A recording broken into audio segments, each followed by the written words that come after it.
You gotta do what you gotta do, you know? Gotta get on that grind.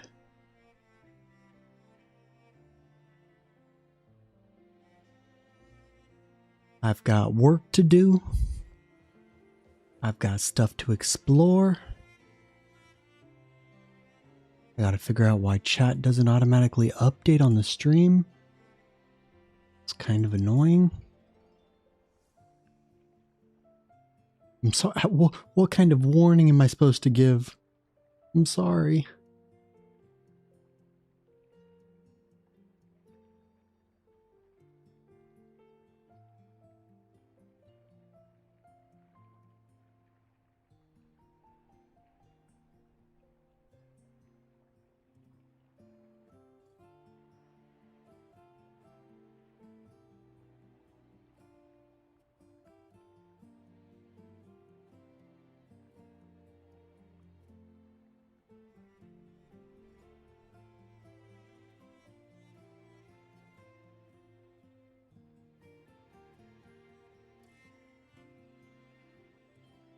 I'm sorry for the jump scare.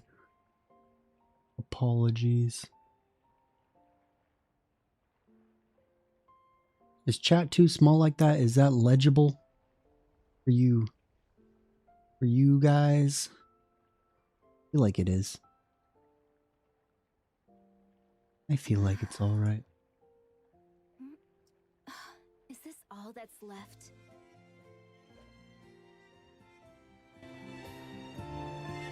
But yeah, how's your day going thus far? Or evening, rather. Oh, right as I said evening, it changed to evening.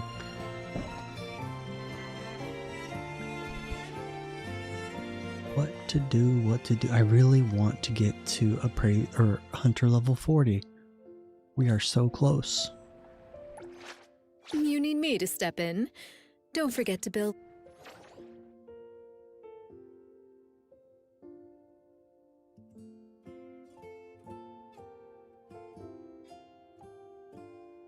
See here, let's finish up these anomalies. Gotta keep working on these guys. I don't want to do the hospital, but I have to soon. Work our way. Yes.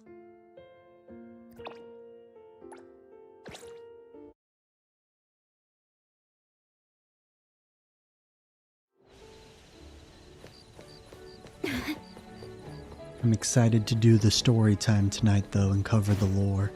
I've been looking forward to doing that video and discussing the lore and everything thus far.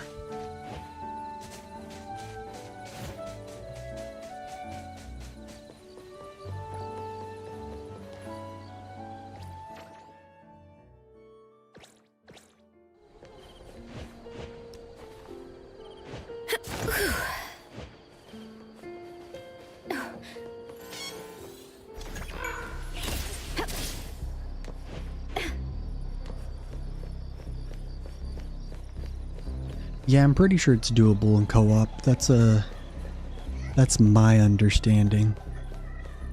Hey, Yandere. How are you today? What's going on here?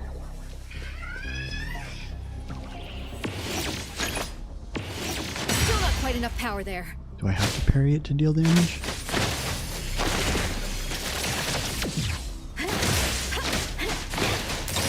Should be good for a while. Hello, 1, 2, 3. I'm doing a-okay, you know? Second stream of the day, gonna go for another 3 hours. And, yeah, tonight we're doing story time, so that'll be a good time. Don't hit me. Oh, let's do the time stop in front of the train. Let's see if we can time it. Okay, we were unable to time it. We got close, though. We got close.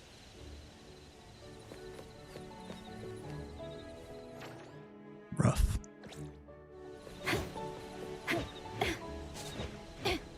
Takes what, 2-3 seconds for her time stop to go off.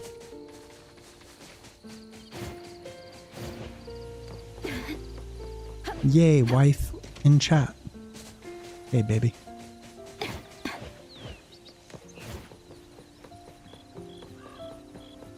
Leave this to me! I won't mess up this time!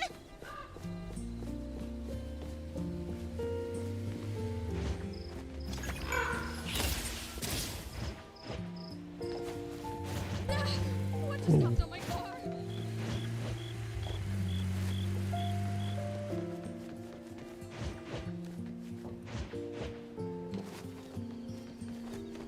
Let's not get hit by another train. Cute. She does most of the heavy lifting. Oh.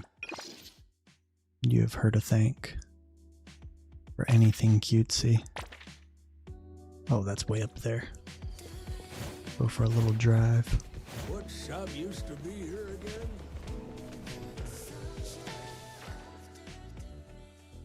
Ooh, we got a lot on the map.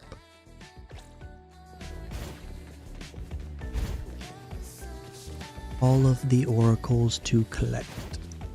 I need every ounce of hunter experience I could get.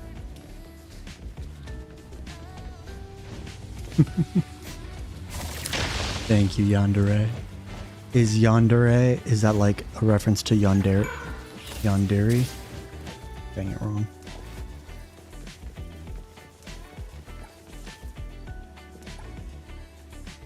This is a pretty spot to drive.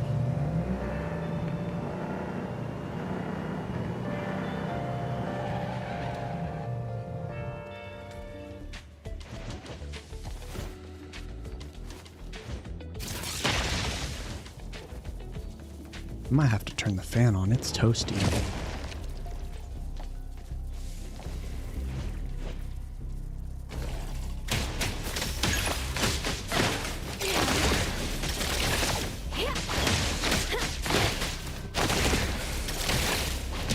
How did you know about Yandere when you were 8?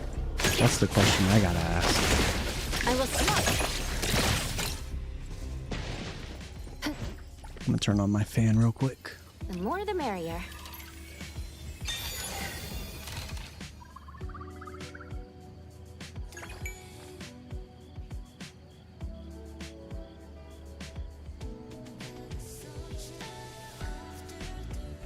Somebody needed to be monitoring your internet usage better.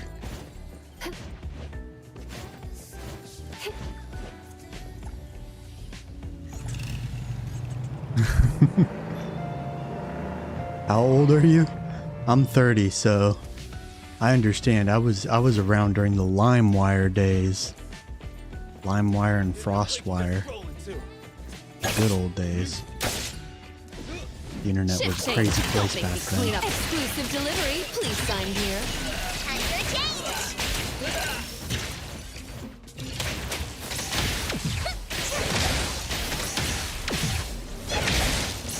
Trust and pray. A little slower. Think of how inefficiently can I fight these? I'm doing a great job.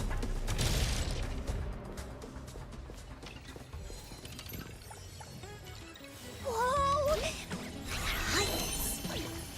Oh, you're 22, you're still just a baby. Still just a baby. I remember when I was feeling 22.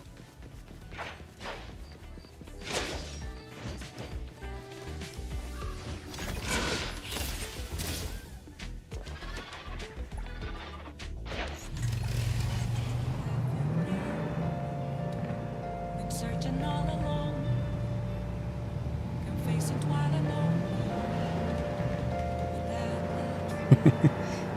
Yeah, you're not wrong.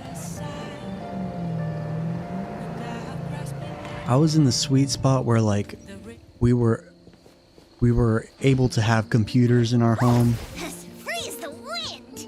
Like I feel like people who are like 3 to 5 years older than me like also experience that, to where they're teenagers growing up with the internet. But then I got to experience the internet like at the peak times. Like back when like full ass anime were being uploaded onto YouTube, and that's where I watched Death Note for the first time. Watched most of Naruto on YouTube. Yeah, I'm level 30. I'm able to get the new appraisal level. Pretty. I will. I'm able to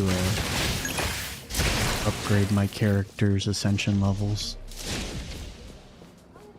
Oh, great stuff. Better hide it. What do you do at 22? Are you in college right now? Or are you working?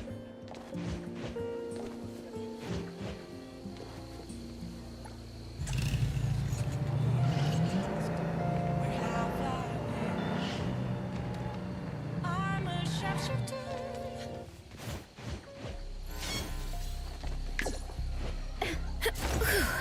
Is this a spooky house? What's going on? What's this thing? I feel like I've got to do something to stop it. Haven't gone those two yet. Exclusive. Let me take a look. Easy done, Era. Oh, finally over.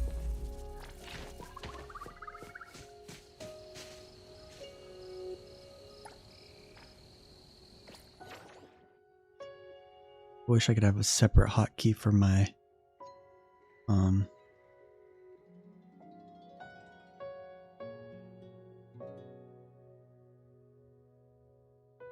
Oh shoot, that's crazy.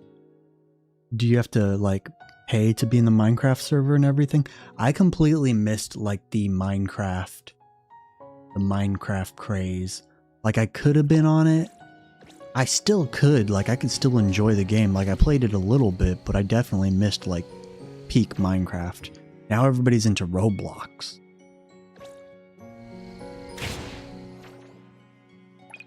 And you sell handmade stuffed animals. Drop a link for the handmade stuffed animals. I want to peep that. That's dope.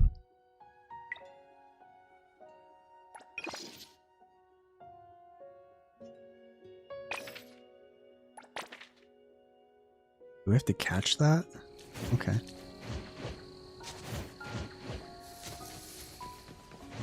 I love supporting small businesses, and my daughter loves stuffed animals, so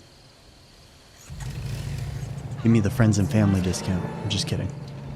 Hiding both face and mind.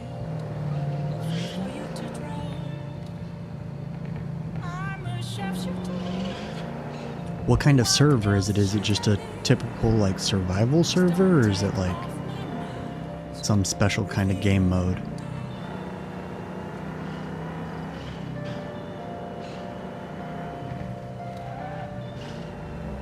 Nope, we gotta run down there real quick.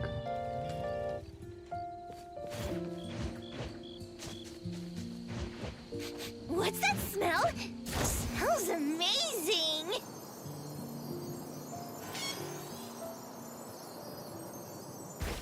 And we got an anomaly. Bam! The colorless realm.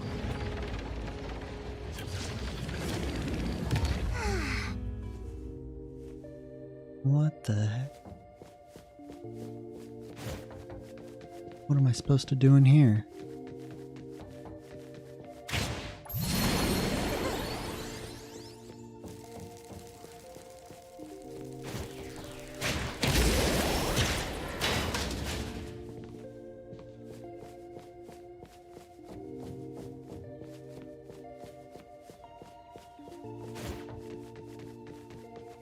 Doing here?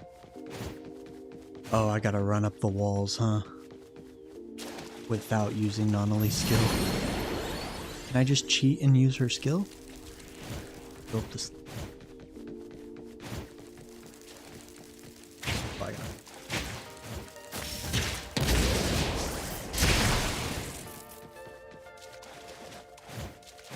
Okay, go.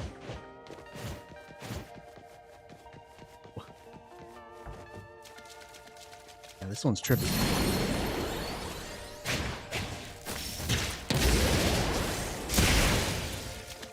definitely trippy. Like Inception. I just want to see like what your stuffed animals look like. I might buy one. My daughter's birthday's coming up. Again, you gotta support small businesses.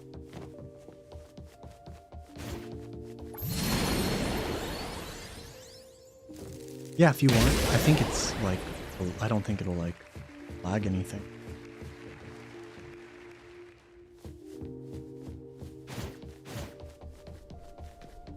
But only if you want to. If you're not comfortable with it, then that.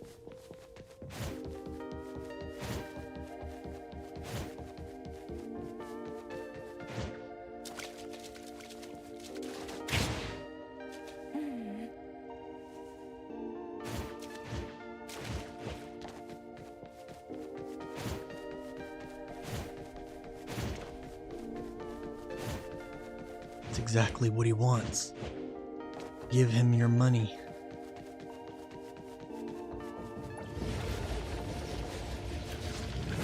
Captain, can the bill for damages be sent elsewhere? That was easy. Get along with everyone from now on.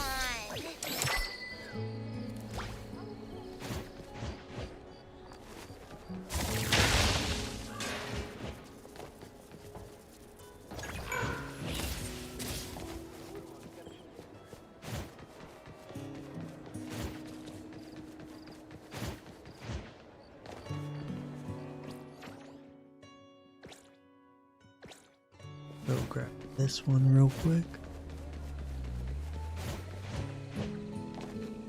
Oh, that's annoying. Hop in the Discord and you can shoot it in there. Drop a link for that. The Discord is very bare bones, and I will work on that once I'm not streaming. I need to pin this in chat as well. Again, the Discord is very bare bones. Like, there's nothing in there. But there will be.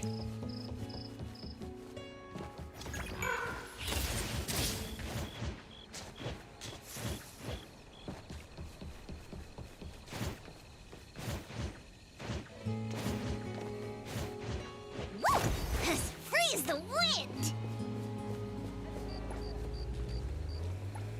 Hope we get a character like the Flash. We could use their ability in the open world. Not like a comic guy or anything, but that'd just be cool. Zoom around.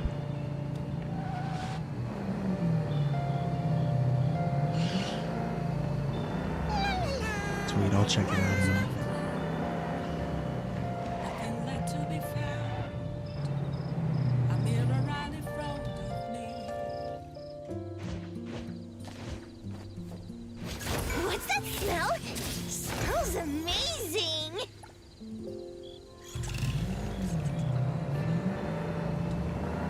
An empty glass, reflecting as a dream.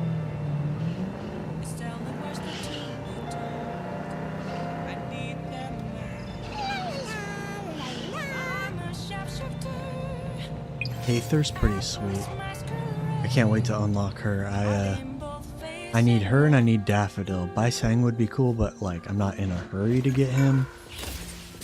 But I definitely need Aether for one of my teams, and then Daffodil's gonna Don't be make me clean up pretty for too important long. to my Wakamosa team. Let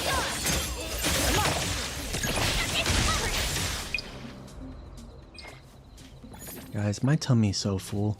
I made chili cheese dogs for dinner, and my tummy's very full.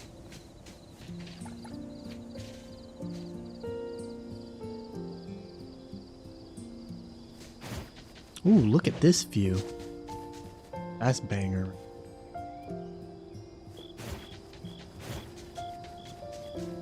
Yeah, I got NTE early. I was able to hop onto the beta and everything.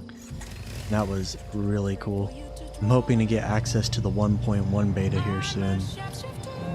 That would be awesome, so I could work on Lacrimosa Guide and the Chaos Guide.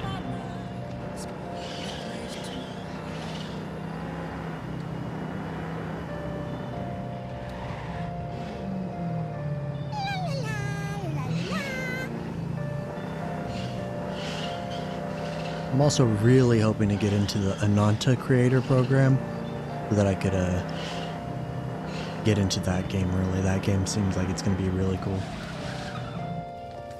But I am really enjoying my time with Neverness, and I cannot wait for 1.0. It's crazy that it's already coming up in a few weeks. It feels like the game was like a year away from coming out, and now we're already into 1.0. Holy.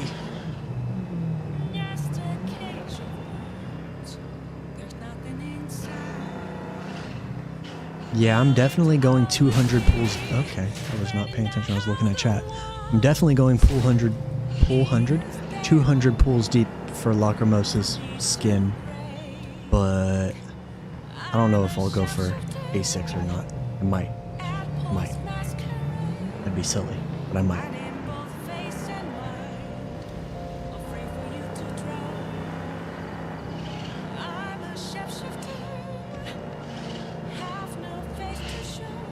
Come here, truck. I randomly ran into one of these when I wasn't searching for it, and it was funny. Octopus. No, not my car. Time for that. Trust me.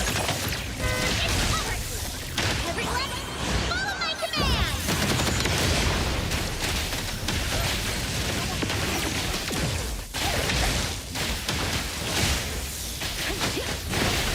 Another complete mission. I feel like I just dealt a bunch of damage to my vehicle. Hey, don't stop here!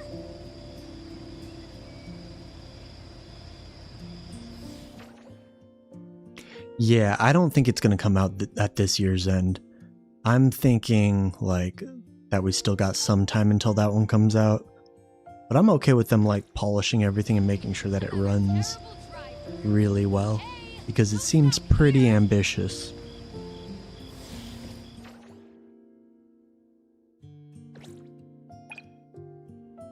Definitely pretty ambitious. Yeah, I ran into the biker guy day one, like on stream, and he came out of nowhere, and I was like, oh, guess I'm chasing this guy now. So that was a pretty cool experience. It's been a lot of fun experiencing stuff organically and not like seeking out everything right off the bat. Like now that I'm trying to catch up on stuff, I am seeking stuff out, but previously I wasn't. Previously I was just like, whatever happens happens. I'm not like a super hardcore kind of guy. I want to enjoy the game at my own pace. Adorable Anomaly series on Mega Sale! Don't miss out! Come check it out now! Is that Sakiri's voice? Sakiri? You've got the wrong person!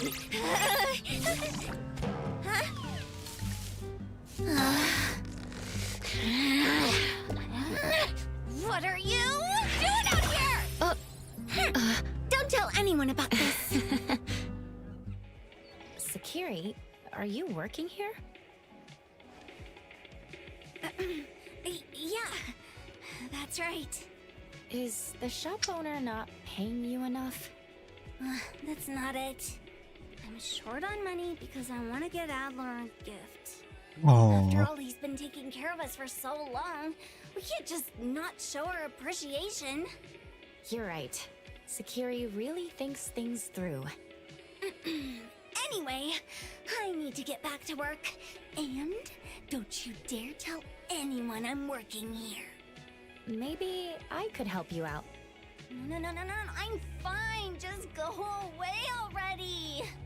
If someone I know is here, I can't work properly. Children gotta work. They gotta earn their keep. They long for the mines.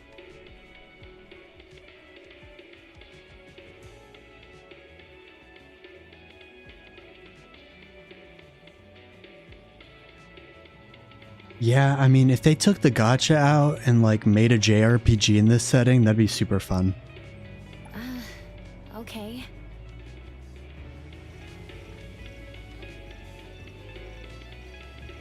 Alright, the headphones are coming back off. Gotta put them on for the story. Gotta take them off for the vibes. Let my ears breathe. Where am I going? Do I even have it marked? I thought I'm going right over here. Whoop.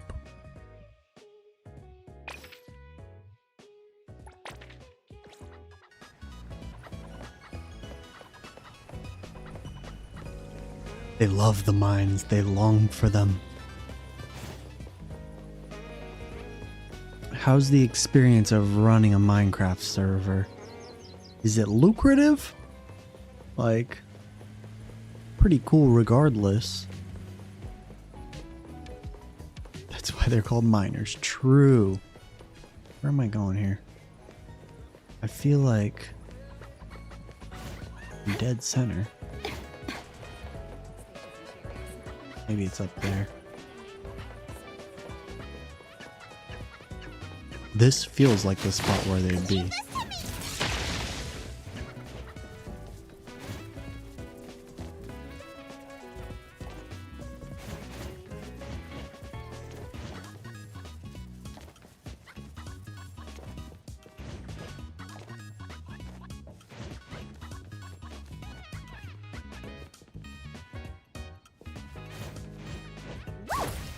Freeze the wind! Do I have to be here at a certain time or anything?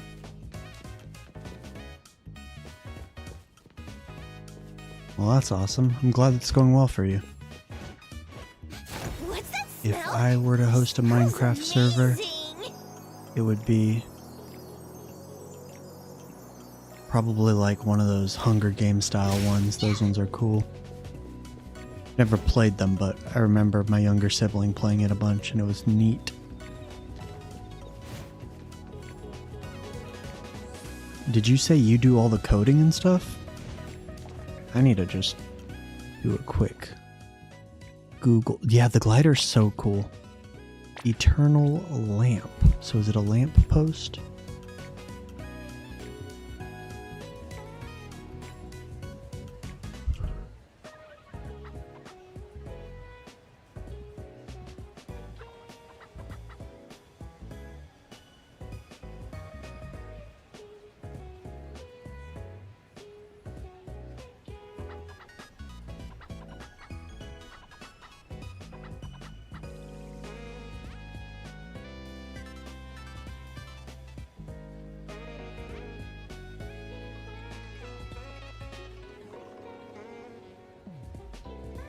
Yeah, I have to wait till nighttime. Gotta wait till nighttime.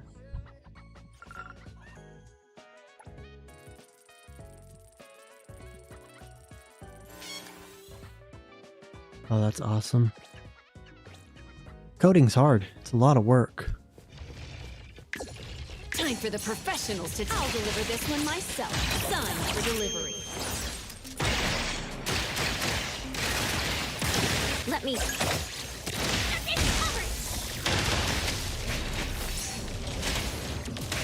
I'm stuck. Get me out of here.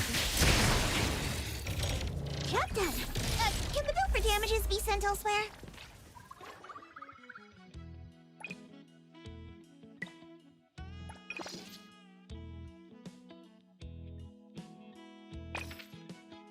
Ooh, the boxer.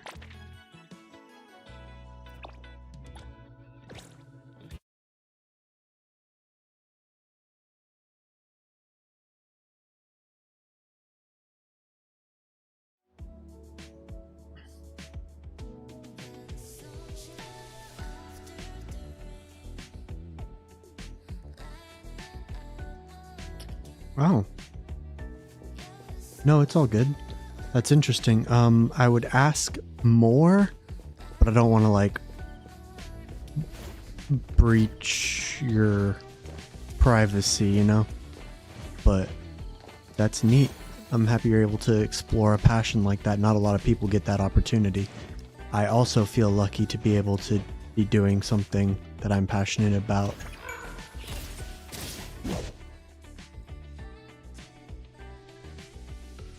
But that's really cool. That's the thing that I love about where I'm at right now and like having a small community is like, man, share a storybook with me and I'll read it. Blocks of text are my favorite. Shift change. Better than an I'll empty deliver chat, this. Trust me. for sure. It's just really cool to be able to hear about people's experiences from like all over the world. Are you US based Finally or? over. Of course, if you don't wish to share, you don't have to. Better grab that. Wow. The Kaluki family is always looking for new members like you. What's that smell? Smells amazing.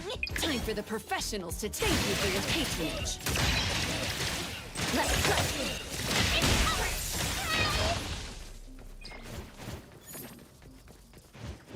I'm like Spider-Man, I just save all of the civilians.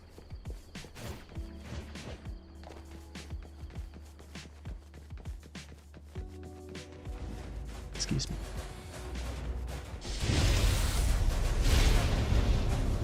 Shift change. Don't make me clean up for two. Exclusive delivery. Please sign me to be faster than that.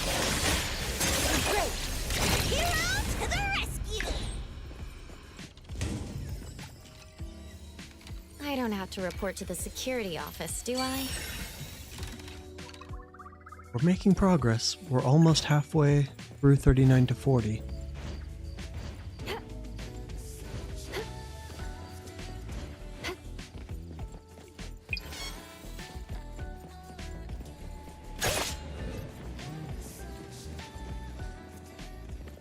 Pretty lively here. I was hoping you just arrived.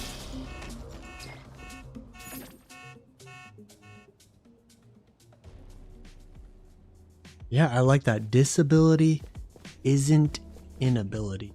That's fire. Whereabouts in good old America? We're based on the West Coast, California. Woohoo! As long as I'm West Coast, best coast. I'm pretty sure that's a widely agreed upon statement.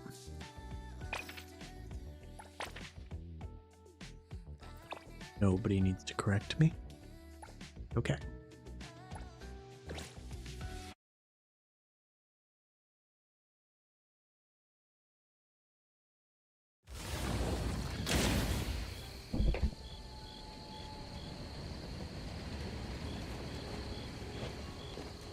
Midwest. Oh boy. I've only been to Texas when I was in Air Force basic training, and then I did my follow-up training in Mississippi. That's all basically the South. I did not enjoy my time in Mississippi. It was so muggy there. Gross. They had good food though. They know how to eat there, that's for sure. They know how to eat and they know how to not go to the beach, because you do not go to the beach there. I mean, you could, but you don't go in the water. In the Gulf, you do not go in the water.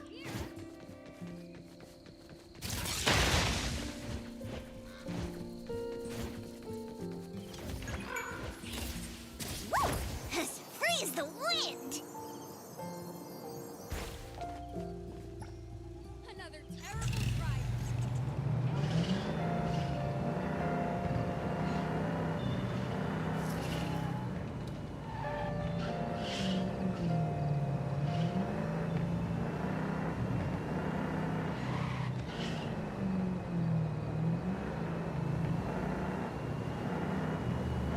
I feel like I'm pretty gradually getting the full map unlocked. I'm getting there. I'm almost to the max level. Well, almost to level 11 for the witch. Ooh, I love corn, corn, and more corn. I do really enjoy corn though.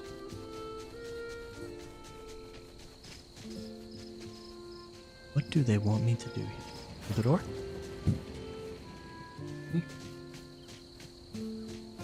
I really don't like these mannequins. Do I punch the door? What's this? Say.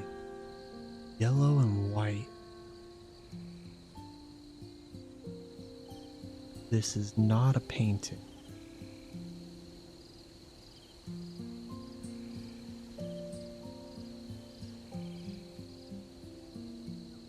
Google.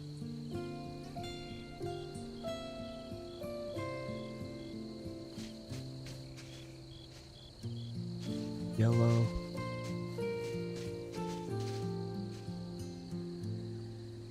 Oh wait, I think I get it.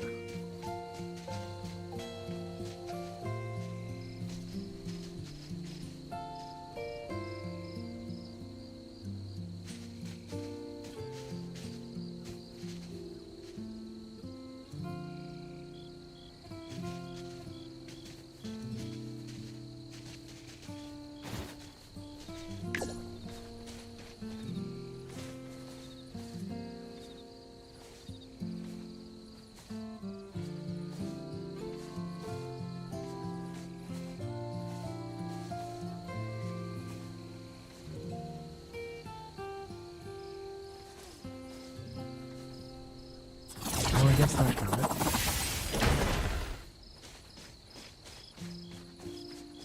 Trippy.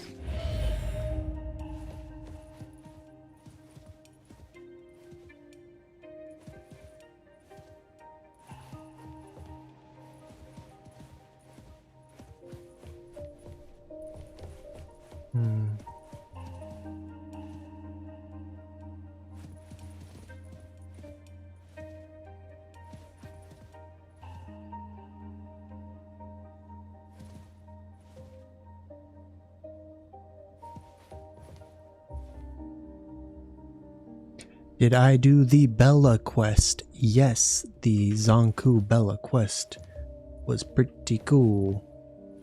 I'm actually going to be doing a lore deep dive video. That should be coming out tomorrow, but I'm actually going to be recording that live. So that'll be a lot of fun. Yeah, this one's trippy.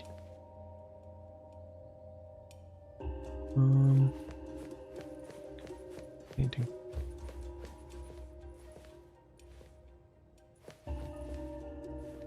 Need to turn on a light. Turn on a light.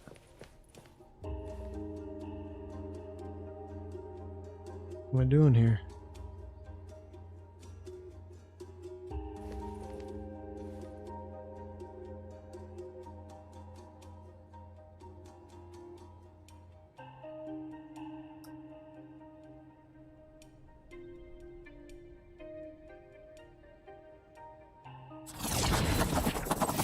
Okay, that's a light. And I think I just adjust that. This one's trippy. Are we done? Have to fight someone? Oh. Well, that was cool. Nullified that one. Easy. And we got a pool.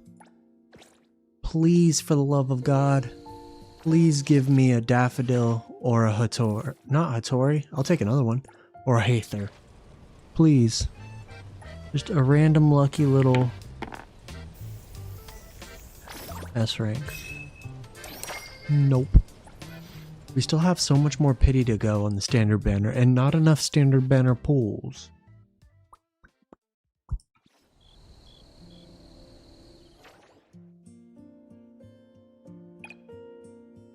Get 2 more of these. 1 more anomaly, 3 side quests, a bunch of oracle stones. Sounds like a plan.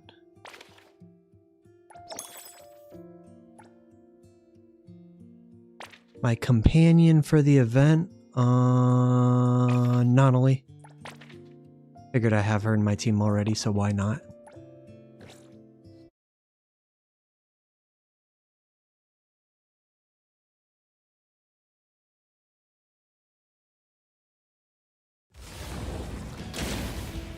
I hope we're able to do viewer pools again for Lacrimosa, because the viewer pools for Hattori were a lot of fun. That was a very good time.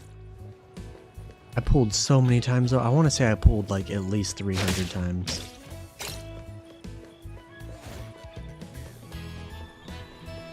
to the point where I don't want to see another dice for the foreseeable future. You did Mint? Did you do that intentionally? Like, are you playing as Mint? Excuse me. Or did you accidentally pick Mint? Because I don't know many Mint mains. If we've got a Mint main here, then we've got a new level of respect for you. I will see through the Nexus. Time for a change. Watch me shine. It was fun. It was a lot of work. I mean, obviously not work, but like... It was a lot of pools.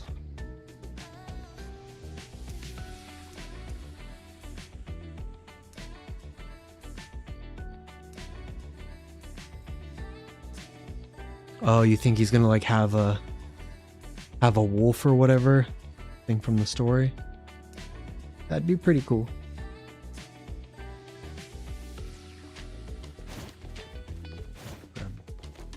No, no, no. Yeah, Mint is a pretty peak mascot.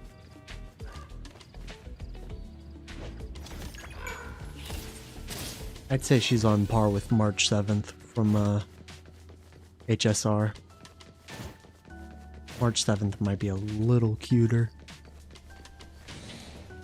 That's just my opinion.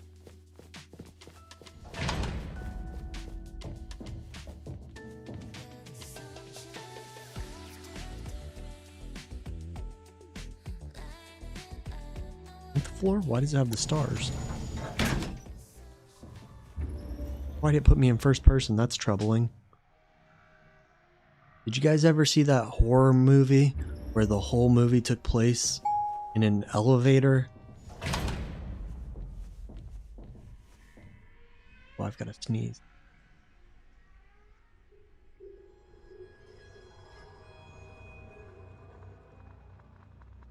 Excuse me. I muted myself so I didn't deafen you guys.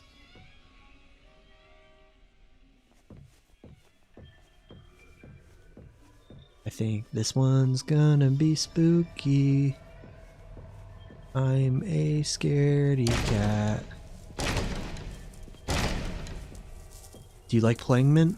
She seems pretty like simple, but it must be nice to play her, because most people don't get to play her at all. What's the elevator horror movie called? That's a good question. It's like 15, 20 years old.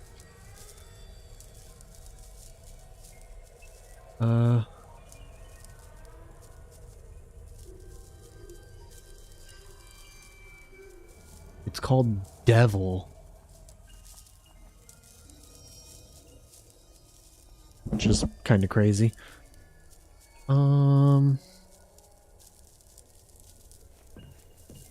Think we need to fix this. It's sparking.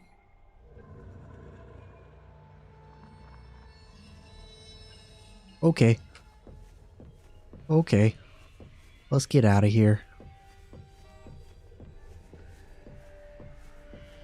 Get me out of here. Get me out of here. Oh my lord. I mean, nothing's gonna happen, right? Nothing's gonna happen, right? I'm getting enveloped in smoke. Take me back down.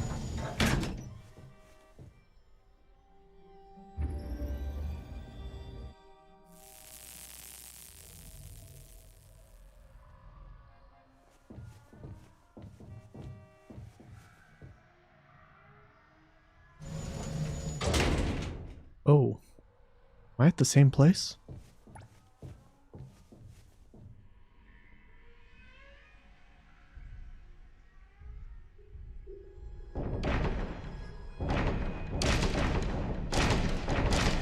I don't like what's happening.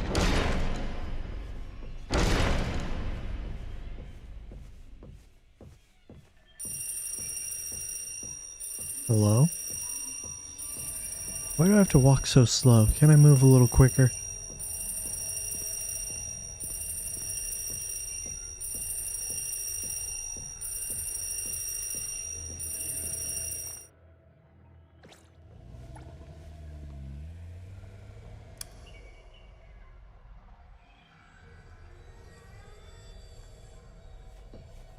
Back. Yeah, I think we're in trouble. I think we're in trouble, guys.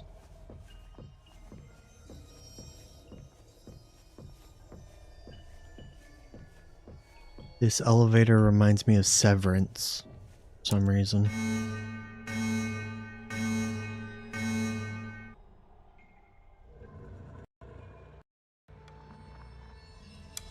Gotta plug this.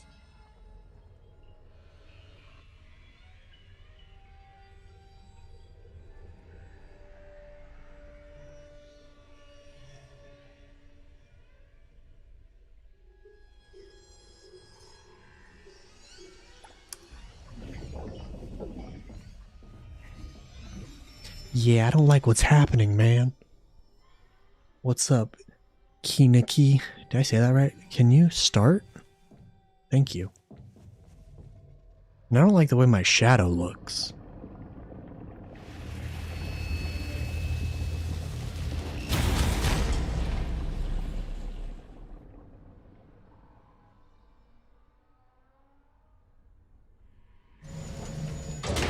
There ain't nothing behind me. Where?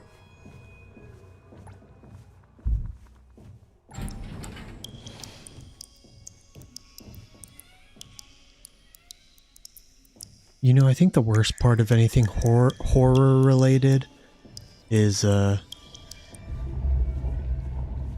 audio.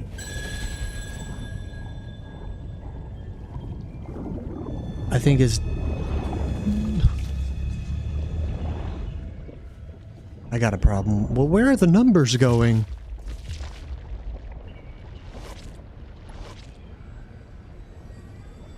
The elevator button is missing. I need to find it first. Well, there's the one. Holy, it's a mine. Let's chill out. The Tori will distract us.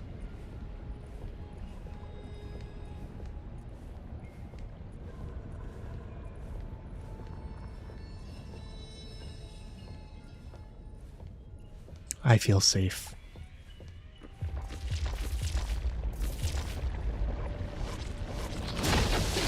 Oh, I don't like that.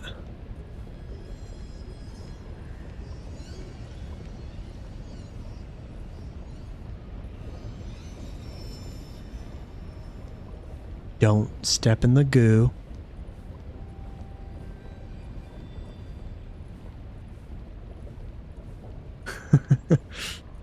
That feels like an abstract reference. Oh no. Oh. Oh no. Oh. Oh Lord. Close.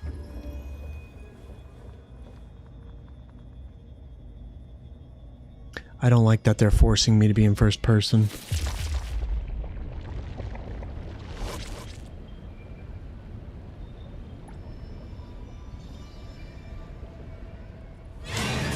What the hell?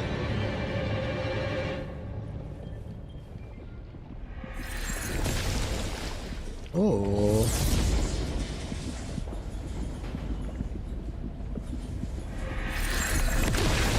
I just got impaled. That's not good.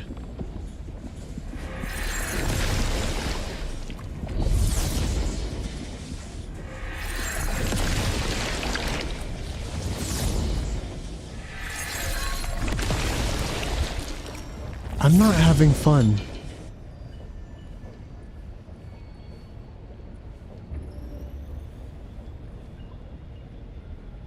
Are we safe now?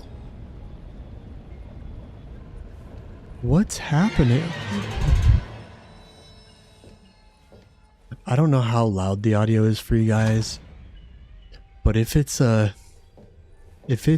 a bad audio level, I apologize. Another complete mission. Oh, hi. Oh, hello. Get me out of here. Yeah, I got impaled. That was crazy. I feel like something's gonna jump out at me. I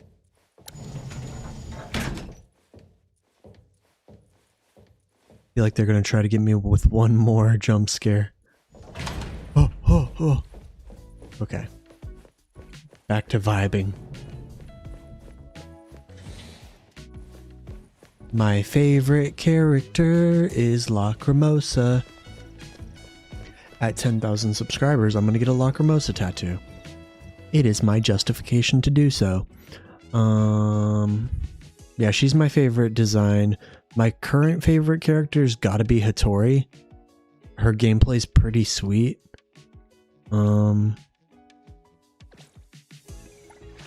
Business is tough. Every little For thing counts. standard banner characters, I feel like out of the standard banner characters, I feel like my favorite would probably be either Haether or Clarity. Daffodil. Obsession. Haether's design is really Dissolution. sick, It's my duty. and Daffodil's animations are really sick. That might have been the scariest anomaly thus far. Hard to say. Like, there was some actual jump scares there. And like, I'm not like super into horror, but like, they made me jump.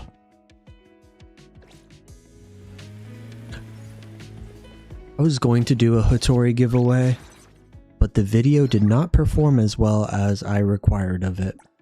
I said it needs a certain amount of likes, and unfortunately we didn't reach those. And I may do the same for Lacrimosa. I might. We'll see. I did do a non-league giveaway, which our boy Fanosi won. He is not here right now, but he won that giveaway, and we got it in really good pity timing. That was exciting. Saved me from having to do more. Clouds. Happy clouds.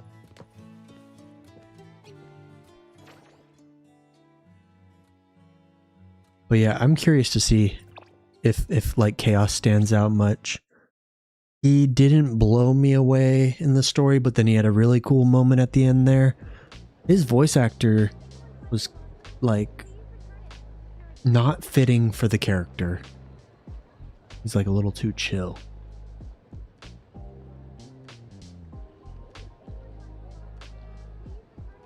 In my opinion. No disrespect to him, of course.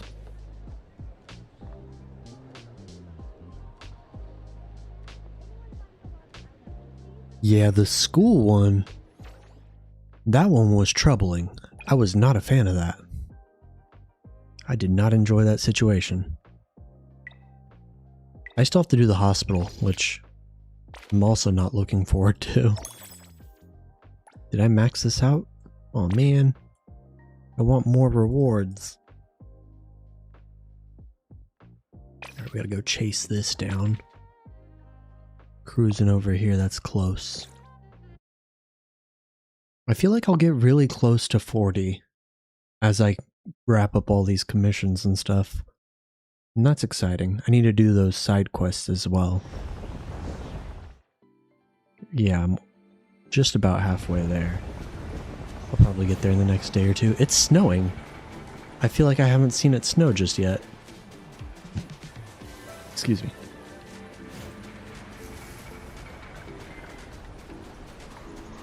Granger. Yeah, I'm a sucker for gun users too. Like, dual wielding, like, it doesn't get much cooler than that. Haven't done this to you. Let me take your express delivery. Thank you for your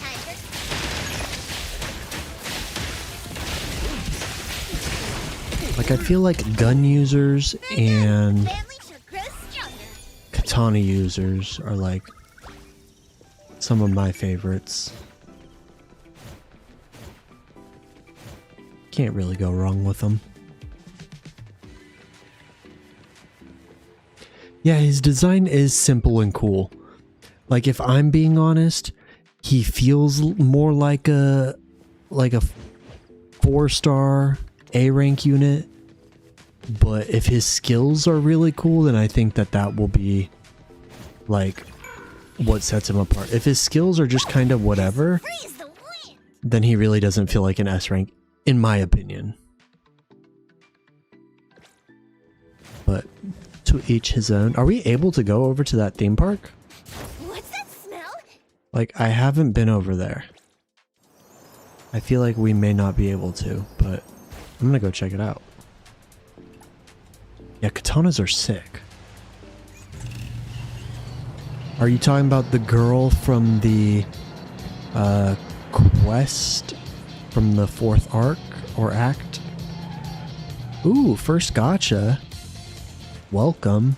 If you have any questions, I've played most of them. I've played a lot of gachas in my days.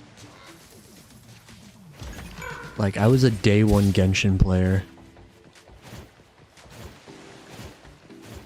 Aw, I want to go to the amusement park. I want to go to Puka Land. Yeah, this is a pretty cool... What? Oh, I need to use that more often. This is a good gacha to start with. I think that it offers a cool and unique experience. Not paid. Not sponsored in this stream.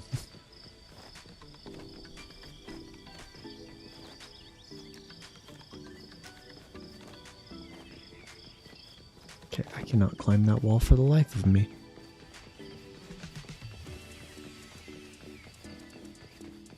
If you're looking for a second gacha, and you like turn-based combat, I would suggest Honkai Star Rail. It has a pretty cool storyline and universe. And it's a little bit slower paced. I like the ability to like set my combat to auto and just like chillax. But I think that it's a pretty solid option. Wuthering Waves is also very good. Those would be the two that I recommend outside of this. But I don't make content on those. I plan on making content for this game, Ananta, and Silver Palace, which are upcoming gacha games. Very good. The family shall grow stronger. What's he doing over there now? I mean, I gotta wait for him to come back around. I cannot be bothered chasing him over there. Freeze the wind. Yeah, sometimes it's best to just learn as you go. I just suggest, my biggest suggestion would be stamina usage, like your character pixels, and trying to spend them on characters that you want to invest in, and like prioritizing those. But at the end of the day, it's a single player game. There's nothing competitive about it. Just have fun. That's what I try and tell people. People take these games a little too seriously sometimes. It's like, it's just an anime game, bro. And it's a fun one, so have fun.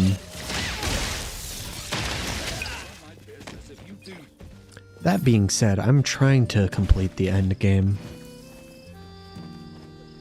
Yeah, Genshin is not the most free-to-play friendly.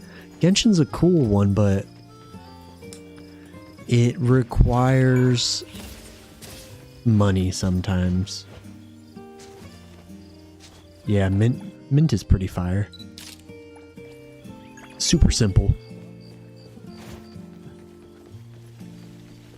Like, if I didn't pull for Nonali, I'd probably be using Mint, and then I would have pulled for Hattori because she's actually really sick. What's that smell? Smells amazing. And Hattori's glider's so cool.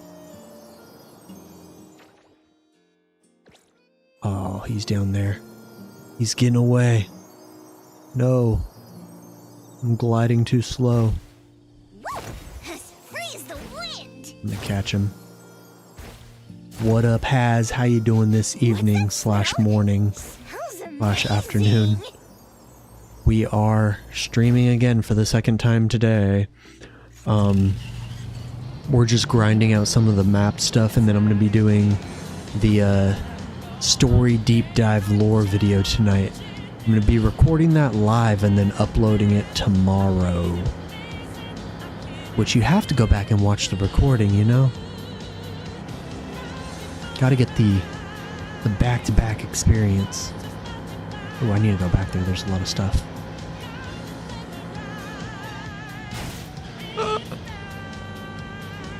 Yeah, it's gonna be a fun one. I've got it. It's gonna be partially scripted and partially, like, I'll give some, like, real talk opinions, but then the rest will be scripted. So it'll be a good time. Fun times. Fun times. Time for the thank you for your. I will smoke.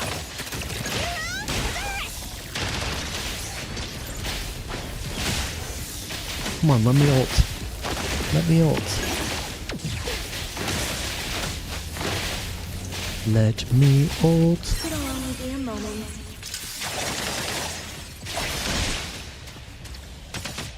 That should be good for a while. Hold on, let me catch up on the chat.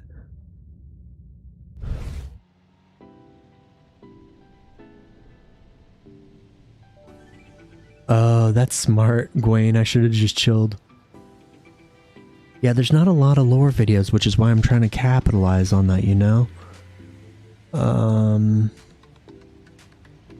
Wifey and daughter are doing well. They are doing pretty well. Daughter is going to be going to grandparents, and wifey and I are going to go get tattoos this weekend. I'm going to be getting a Princess Mononoke tattoo, so that'll be really fun.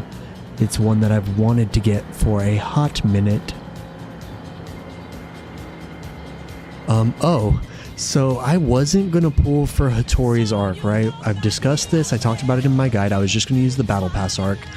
But then chat convinced me earlier to pull her arc. I said, okay, well, like, I'll give a 10 pull to it because I've got the keys for it. And if I happen to hit it, awesome. If not, it's just pity for Lacrimosa's arc.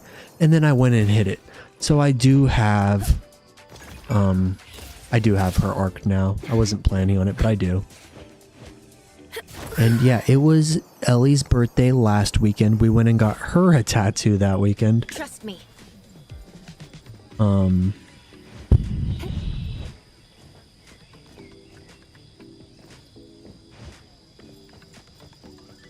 What is being asked of me?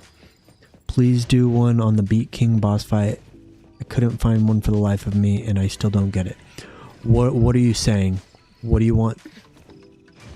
Perfect angle. Yandere, what are you asking? In terms of Beat King, you want me to fight him? I like that boss. He is a cool boss. Yeah, it's my turn to get a tattoo next. And I'm very excited. They hurt a little, but not that bad. Happy belated birthday. It was on Sunday. It was on Mother's Day. Go. It was a 2-for-1.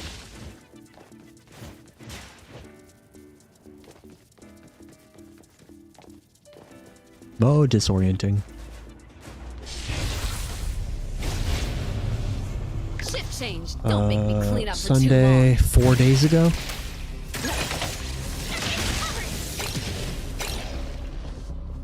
Oh, you want me to show you how to beat the Beat King guy? I mean, Sunday's technically the start of the week. I can show you how to fight the Beat King. He's pretty simple. Although it may be, like, related to not having strong enough characters or gear. That could make it a little more difficult. But yeah, I'll go fight him real quick after I grab these. What's that smell? Smells amazing.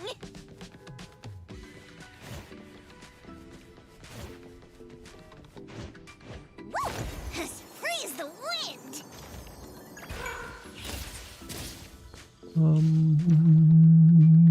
Over there? Yeah.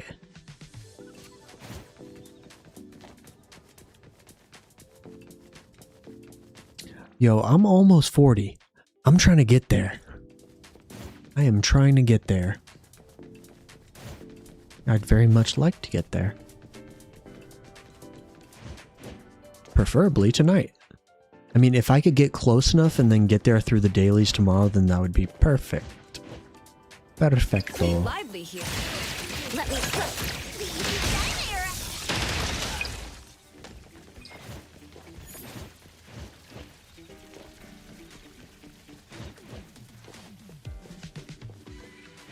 I've been doing a lot of stuff. I have spent my stamina refills. I spent my stamina refills. I haven't spent any currency on stamina refills, so I haven't done that. But I've considered it.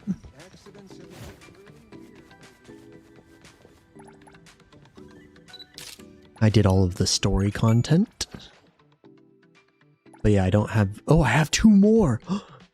Never mind, that's city stamina. Yeah, I spent all the city character pixels. I'm considering spending some of this. But I probably shouldn't. Freeze the wind! Woohoo! As long as And then I'm on the verge of Tycoon level 28, 27. I will be 28. I want to get 27 done so I could get another copy of her arc. And then slowly get to 30.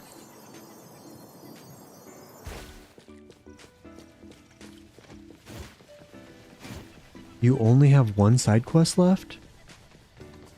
Yeah, so I'm gonna get the tattoo done Saturday. I'll be able to show it off Sunday. Or not Sunday. I'll be able to show it off Saturday because I'll stream Saturday night.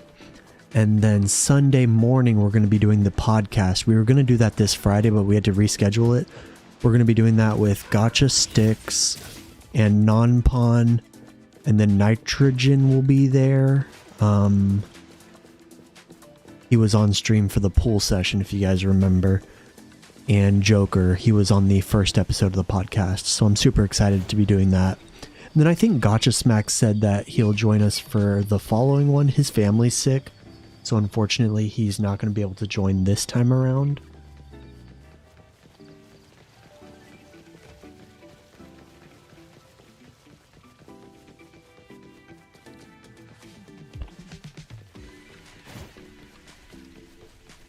Yeah, I'm super happy he's coming on. Non-Pawn's a really cool guy.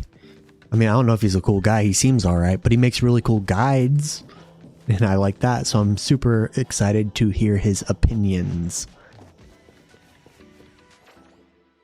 Yeah, I can't justify buying stamina even though I've got 16 plus K.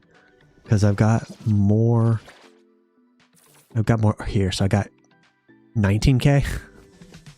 But we're saving for Nonally. We need 32,000 in order to pull 200 times, right?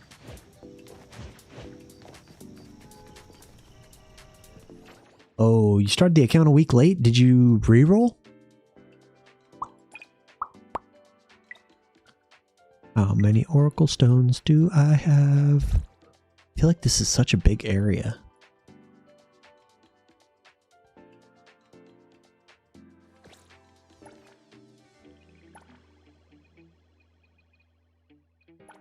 We have 23. I think that's enough to raise our level. Hey, you gotta re-roll. You gotta do what you gotta do. I considered re-rolling. If I was playing the game and not making content, I might have. But due to the fact that I'm making content, I just had to get into the game, you know? Yandere, re-rolling is when you... It's when you keep making new accounts and do the introduction pools until you get an account that you want to chill on. So, yeah. Yeah, I remember spending money on gas. I drive a Tesla now, so I don't have to think about gas, and that's a beautiful thing. I don't have to think about gas, and while I'm on the military base, living in base housing, I don't have to think about paying for electric either, so I've just been driving a car for free, and that's been really nice. Holy, that is dreadful. I feel bad for you.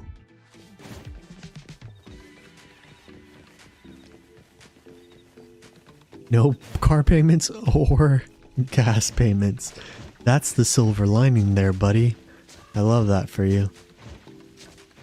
I assume you're like legally blind, but you're able to like see like enough to like enjoy the little things in life. How severe is it? Unless if you're just enjoying my stream as an audio experience. That would be pretty cool.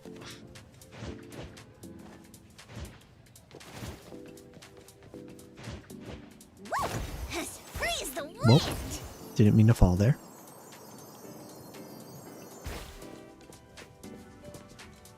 What is an FD1?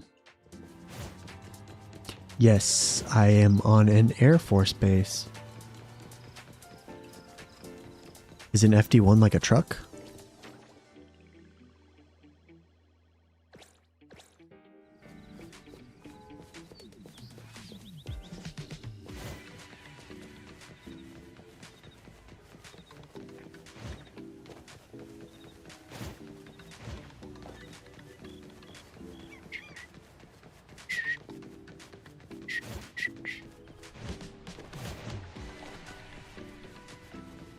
You need to slow your ass down, Haz. Slow down. Well, is that kilometers? Since you said liters, I'm assuming you mean kilometers as well. Which we don't know what that means in America. All I know is 5 kilometers is roughly 3 miles, because I used to have to run a 5K every day, and it was a lot of work.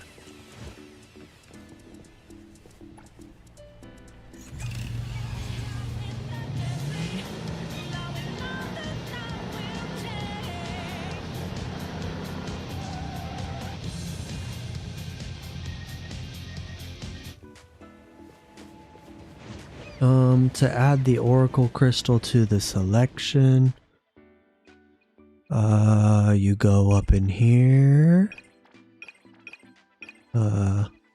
wherever it is, and then you click on this little plus sign, and then you just add it, and it's super easy peasy. What's that smell? Smells good. Exclusive delivery. That's great. The easy factor at. Holy moly. Do you get any benefits for living on a military base? Well, I'm currently active duty Air Force, but I'm in the process of retiring. I'm being medically retired, and the benefits to living on base, it's relatively affordable. We get to live in a nice house. We don't have to pay for gas or electric. I mean, we have to pay for gas. We don't have to pay for utilities, is what I'm trying to say. And so that's a really cool benefit.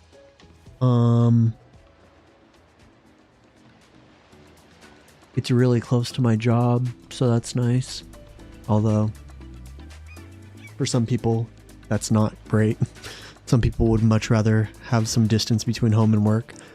I used to commute like 45-50 minutes to get to work every day though, and I don't miss that. Not very much.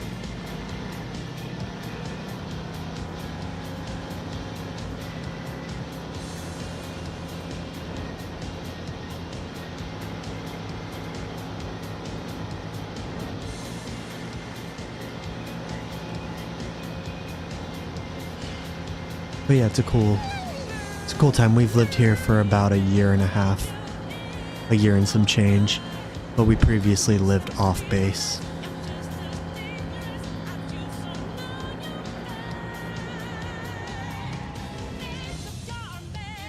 I feel like I need to make a little change here. I feel like I see enough of Nonnally on my screen. So do a little switcheroo. What? I don't want Edgar. What's happening? Am I not able to invite her to be a passenger yet? What reward level is that? Yeah. Bond level 2. Can she not be a passenger on a motorcycle? Oh, I guess it can only have smaller characters as a passenger. Interesting. On a motorcycle, that is. But if I were to hop in this, I could make Tori come for a ride. But not on the Regalia. We'll have Haniel join us. Yeah, we could have Mint join us. Why not? Legally blind and eventually will be fully blind, but I have no vision in my right eye and my left eye is light blind. And I see no color at all, so grayscale. Wow. How is life living with that? Have you had to make any, like, significant changes? Like, are you still able to enjoy, you know, games, TV to a decent extent? Obviously it's different and I understand that, but I'm just curious. I might have glaucoma according to our what's the eye doctor called? Hello? What the hell is the eye doctor called? Get on, Mint.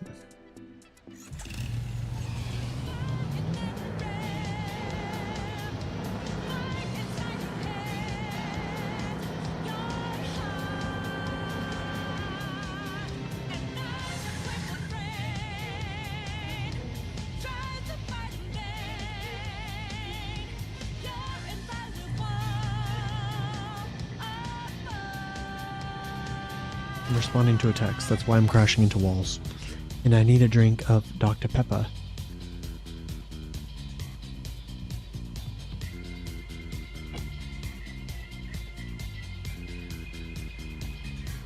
What's your guys' favorite soda?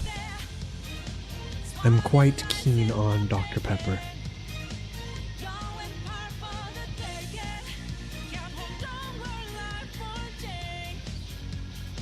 Guys, I've survived 3 weeks without vaping. I've not quit the nicotine yet, but 3 weeks no vape, very good. Ooh, true Baja Blast is fire.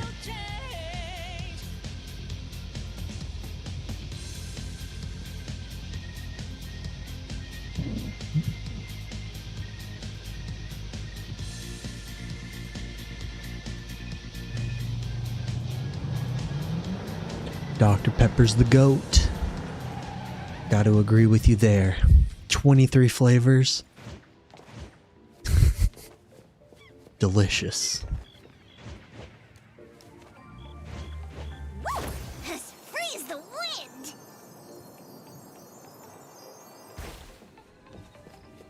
Pumpkin, hold on. Hold on, kitty cat. What's that smell? Smells amazing! Oh, I'm stuck. We were talking about pets earlier. Do you guys have any pets?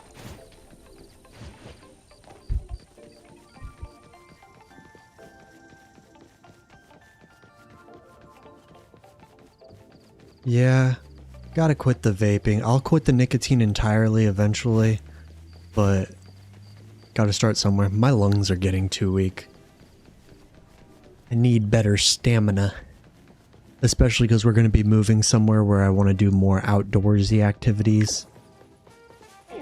I like this. This is cool how they like make it artsy. Time for the professionals to let them off.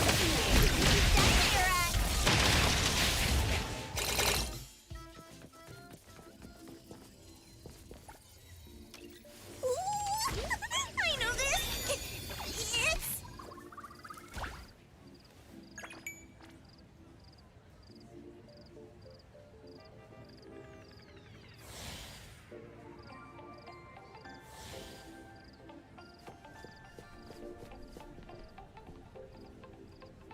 Interesting. Was it... what age did you experience this? Swim shady. I love that. That's fire. At what age did you start like developing this, or were you born with this? Was it harder to learn as you got, since you were, if you experienced it as at an older age, was it harder to learn Braille and stuff like that?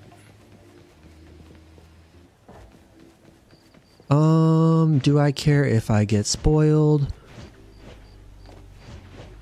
I don't think I can spoil anything, and I don't think I can encourage you to say anything too spoilery.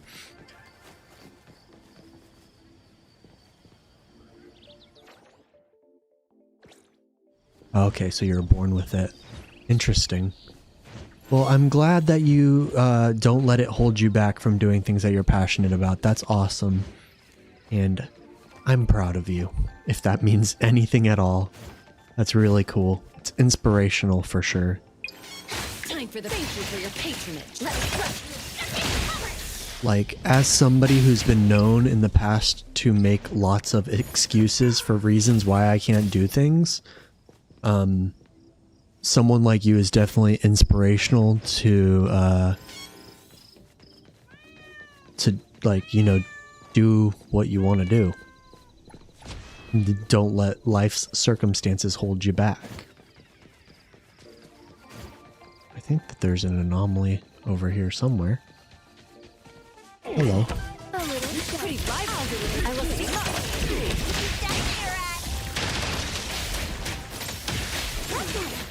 Can the bill for damages be sent elsewhere? Wayne, what I was trying to say is, I can't stop you from saying what you want to say, and you're not going to get banned for saying it. We just did a ton of achievements. 120 Annulith. And then another 30. Excellent.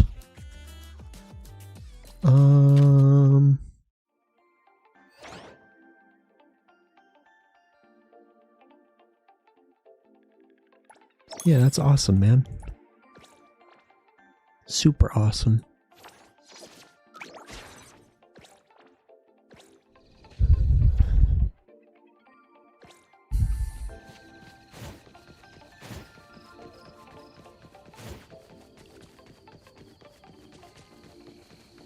I appreciate that, Gwen.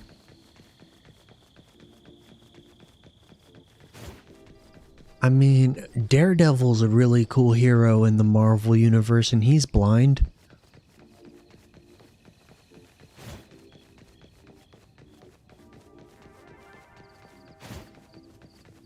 I'd like to think that we're all gifted in different ways.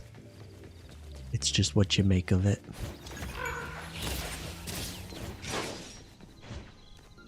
Why is this dude bullying this chick? Chill out, homie.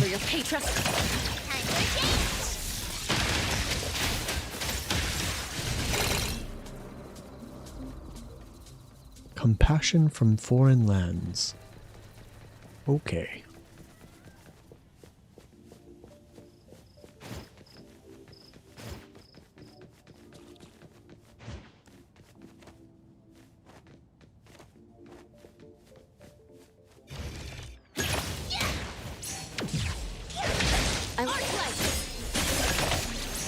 Pretty lively here. I'm so dizzy. Let's settle.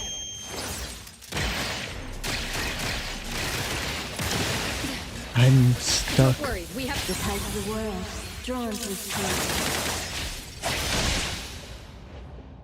Man, Hattori's so cool.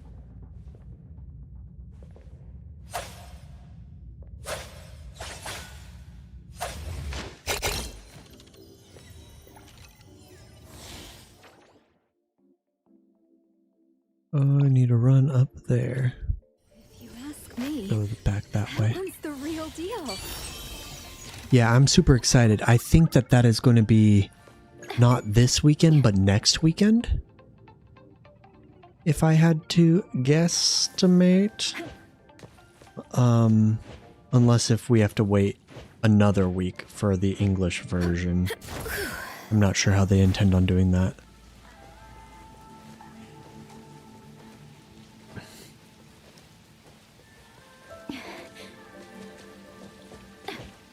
All right, let's go. This glider is so sick. I've already said that, but it's a freaking katana paracel. Cat, you can't come up here. Sit in your chair. You will claw my legs.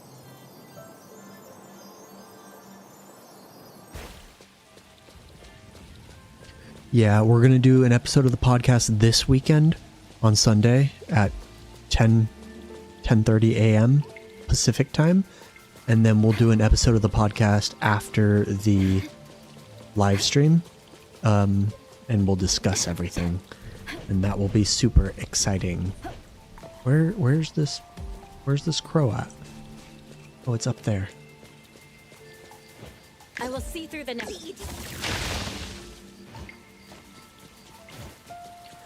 Yeah, I would have definitely spent for the paracel.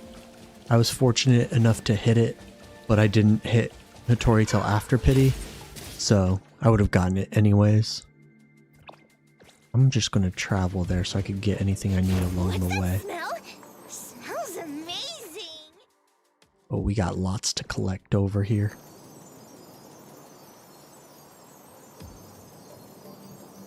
Hey, have me running in the background.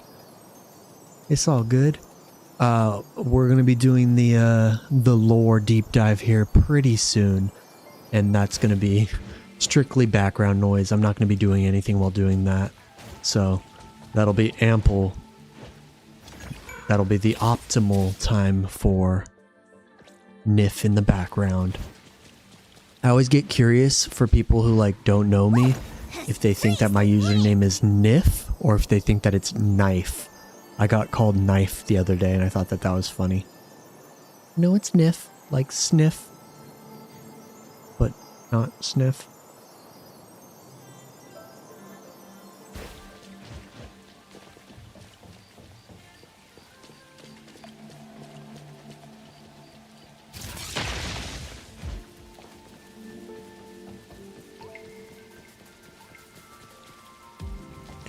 Yeah, I'm hoping for some more standard pools too. I'm trying to get my next standard banner character for sure.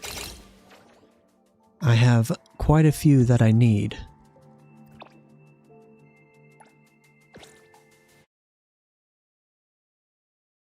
Like, obviously limited are important, but now that we have no 50-50, which I am not complaining about, the odds of getting the characters that we need are a little rough. I need to run back this way.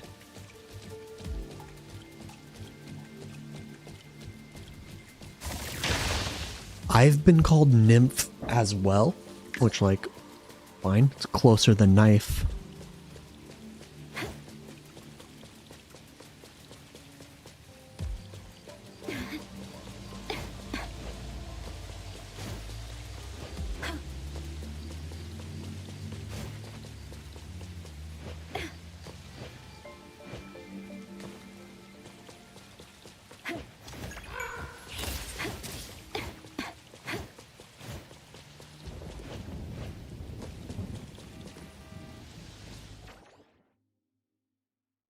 Got another birdie. Oh wow, you've got almost everyone. That's crazy. Fadia is one of my least favorite design characters, but I'm super curious about her. Like, I don't hate her or anything, but I'm super curious about her play style, so I look forward to trying her out in the future.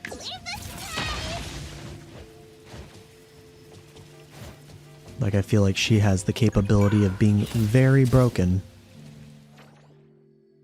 I'll teleport over here.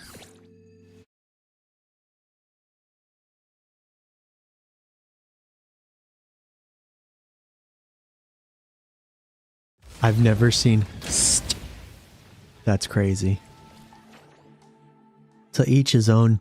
Nobody's got naming game like Elon Musk does. He's got the greatest naming game in the world.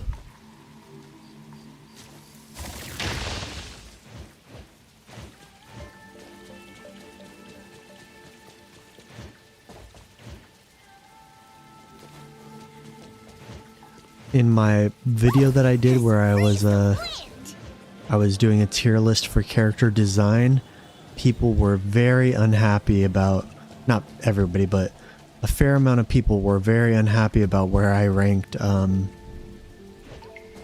what's her name? Where I ranked Fadia, because I think I put her in the C tier. And they were like, Fadia's not C tier. That is like one of my most disliked videos, which is hilarious to me. Like, obviously it's not preferable, but like, everybody's got their opinions. People just really disliked my opinion.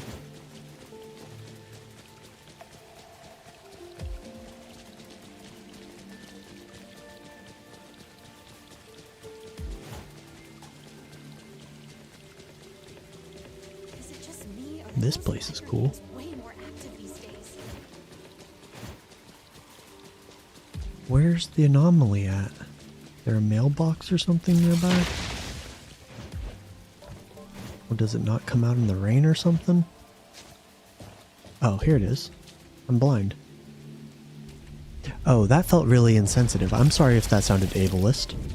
Shift change. Don't make me clean up Like- for too long. That's rude, I'm sorry. Thank you for your patronage. I will not. For change! Is that offensive? Because I feel like that's something that people say, like if they don't see something, like, I'm blind. I'm curious if like you'd take that personally, or if you're just like, ah, that's something that's like a colloquial term that people use. But it's definitely something that I'd want to be more sensitive about if it's like offensive.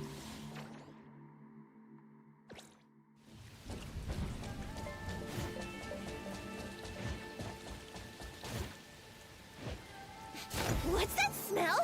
Smells amazing!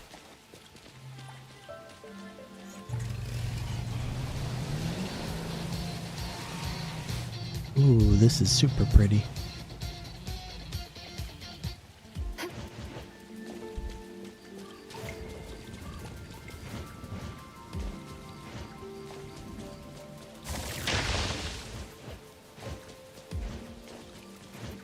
Yeah, Elon Musk is a character. Freeze the wind! My brother works at Tesla. And a few other friends.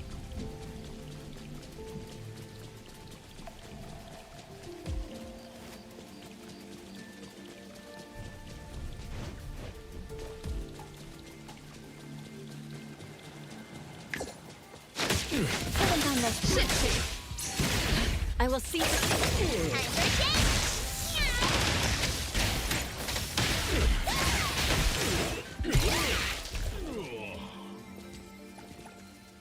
Very good. The family shall grow stronger.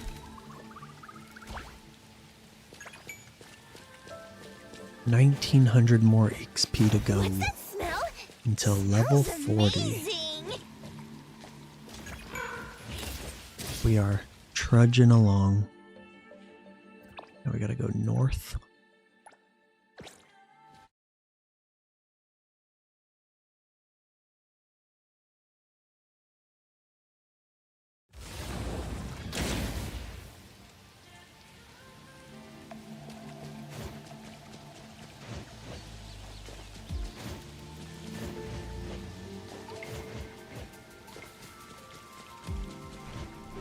Yeah, I'm super curious.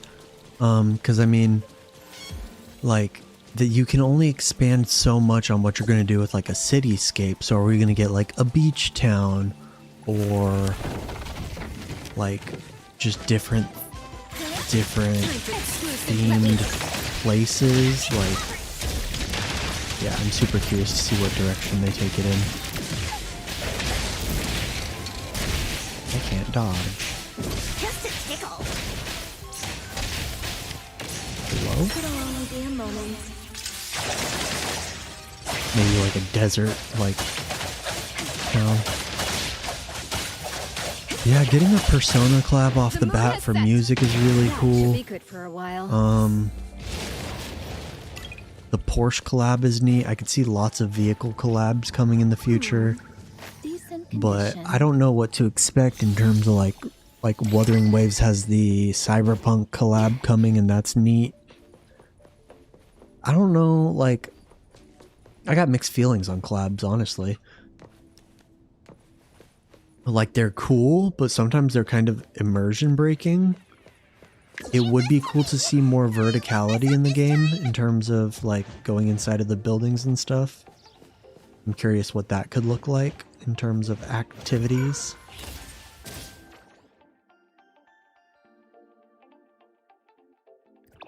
Let's go check over here. It would be really cool to be able to just get whatever music you want onto your little iPod and play it wherever you go. I'm not sure how much that costs for them, like licensing wise, but that could be really cool. Okay, we got one down there, one up there. We'll run down there first.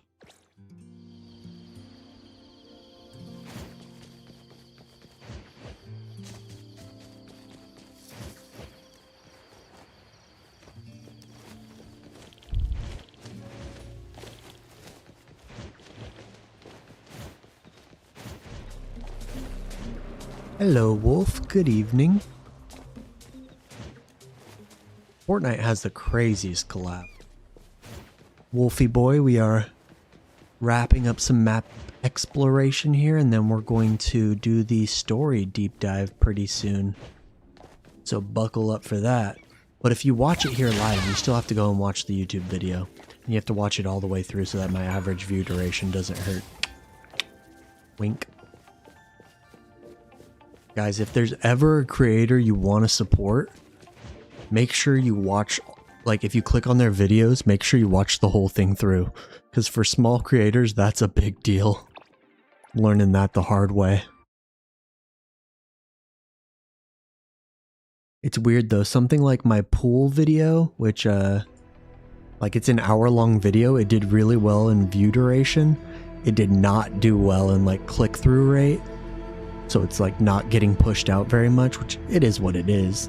Some videos are just going to be full. Where am I? What just happened? How did I get here? Oh, I teleported. Sorry. I'm like half asleep. What's that smell? Smells I don't even remember what I was saying. amazing. But yeah, some videos are going to be flops, that's for sure. Wind. My Hattori guide, I didn't have access to the beta. So everybody got their guides out like Amazing. 10 hours before mine, so mine just did not do well, which was a bummer.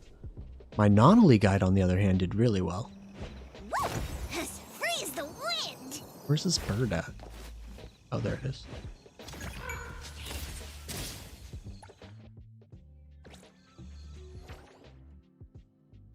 What are you talking about?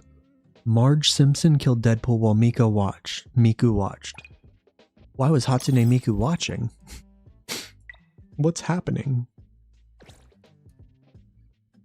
Yeah, I'm hoping it does well. It'll be a fun one. It's something that I've wanted to do, so I'm excited to do it, obviously. But it's going to... People do like different stuff, right? Like my video is not going to be super high production, whereas it's supposed to be more like a podcast that you put on in the background while you're playing the game or while you're like doing something in real life, folding the laundry, etc. But we'll see if it does well. True, it's not called a flop if you learn something. That is a very good mentality. Oh, yeah. Yeah, Fortnite's had some wild collabs. I haven't played it in a minute, but I enjoyed the no-build, like, the no-build mode stuff. Because I was playing Fortnite, or not playing, but I was a founder in Fortnite back when it was just a, like a zombie game, and then it became what it is today.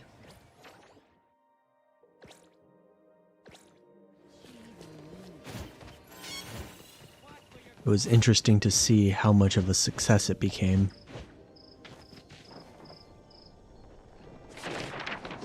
This is one of my last... Ooh. What's happening? This is one of my last anomalies that I have to do aside from the prison one. Is this a platformer?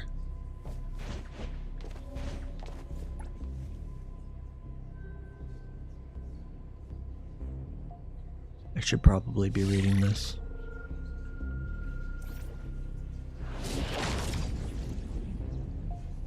Whoa! Whoa! That's trippy.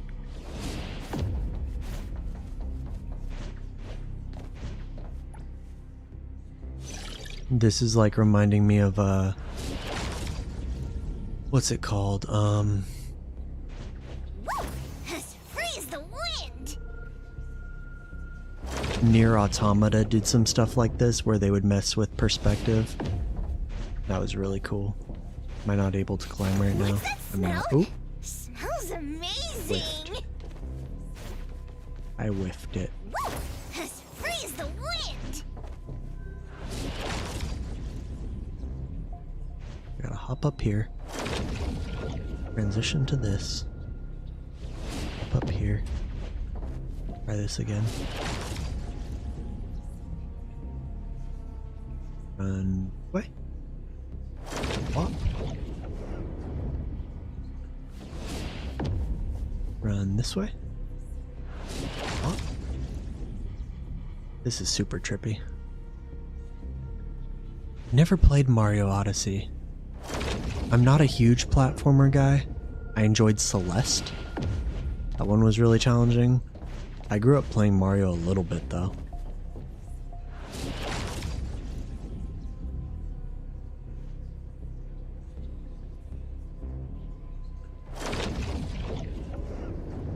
Just a little bit.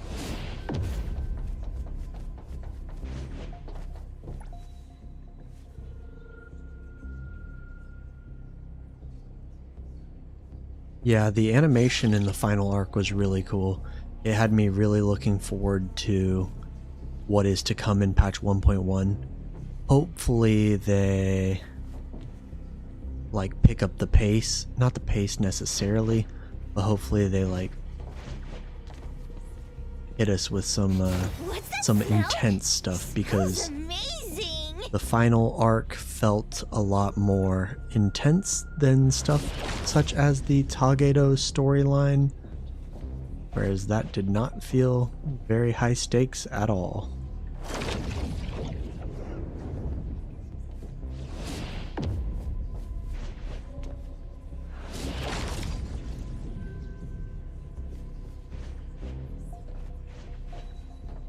But yeah, I definitely found myself wanting more after that. Where am I supposed to go?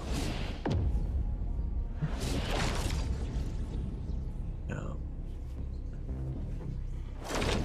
I'm so tired. Why? In planar view. So this. And maybe use this one. Oh, now we're cooking.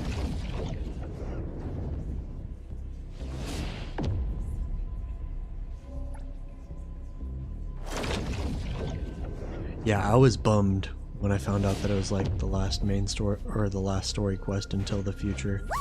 I was like, no, I want more.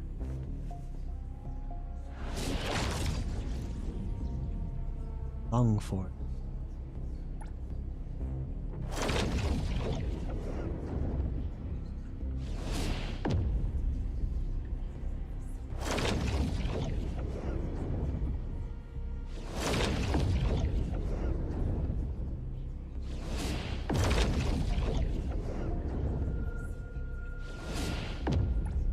This is hard. I don't know what I'm supposed to be doing.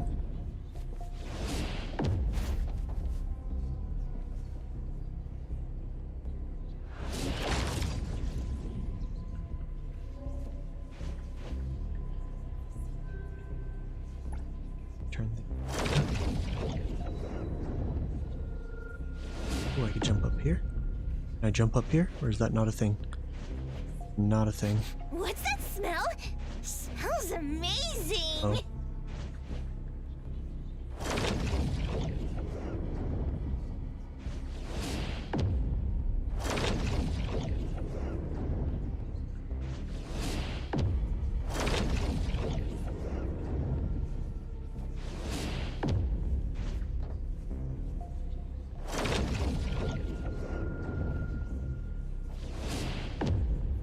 Well, can't clear that.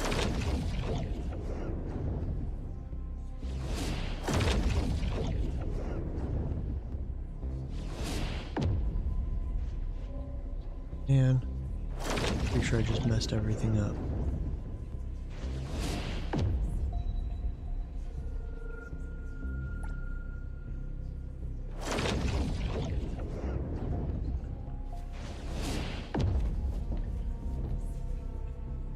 Hey, good night, Yandere. It was nice to meet you.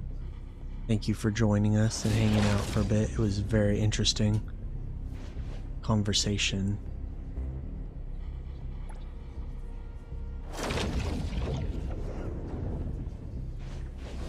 Thank you for sharing a little bit about your story.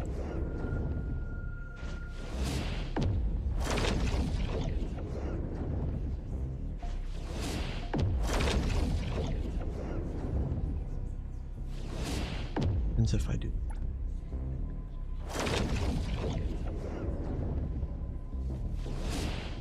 Can I clear this if I try?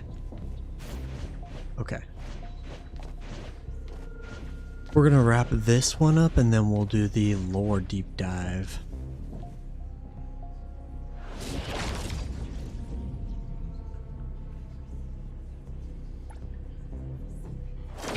For the lore deep dive, it's gonna be pretty chill. I'll just be chatting and reading from my script and giving my opinion on stuff.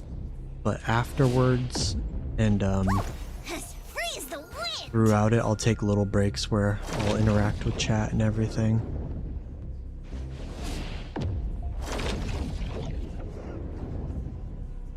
Able to just go over here? Oh. Okay. This one's making me motion sick. Ooh, baked mac and cheese is fire. And you can't complain about chicken strips, that's for sure.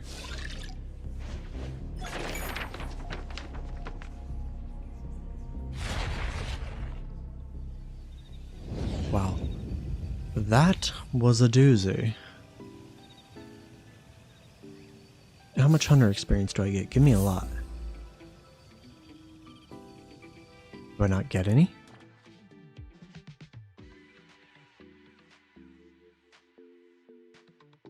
Yeah, where's my mac and cheese? I'm a bit of a mac and cheese connoisseur.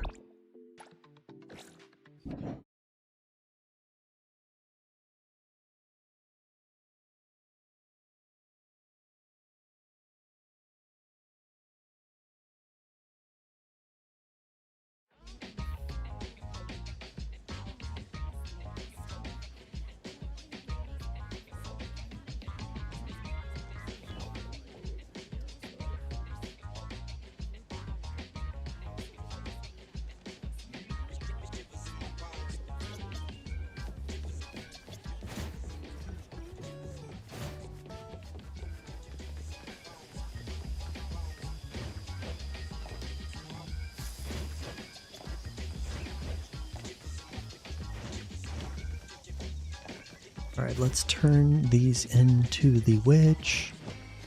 Then we'll begin the filming. The other day when I came over here, I think it was yesterday, Nonali,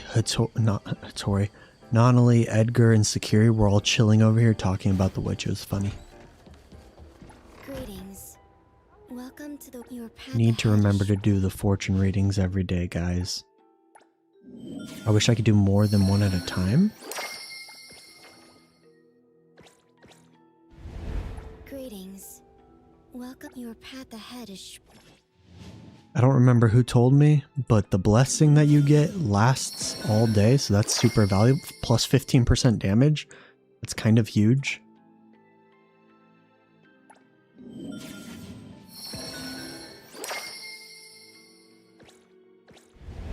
Greetings. Welcome Okay. to Lost Souls Cling to 40. Nice. Alright, so we got 13 more to go, and then we max this out. That's dope.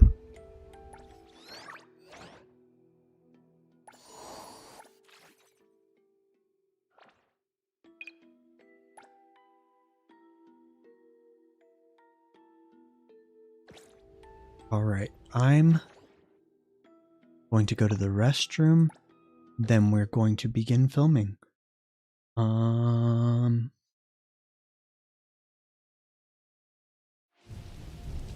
Yeah, the less you need, the harder, for sure. I'm going to need you guys to babysit Nonali. I will be right back in a few minutes, and we'll get to filming. I'll be right back.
Sorry for the delay. Alright, so I'm gonna go board the train because I think story time should happen on a train. Because that's fun. I'm gonna go here.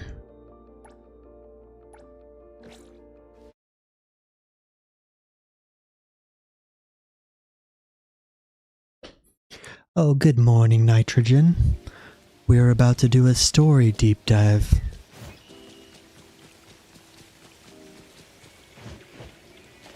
It's been a fun and chill evening for me, morning for you, I suppose. Grinding out some more map exploration. Got quite a bit done in terms of map exploration. But now we're just waiting for the train so we could do the story deep dive. Right on time, too. No! No, wait! Tori, do your magic. Oh, please let me catch the train in this time. That'd be so cool. Come on. Come on. Come on. Almost there. Oh, that's sick. Nice.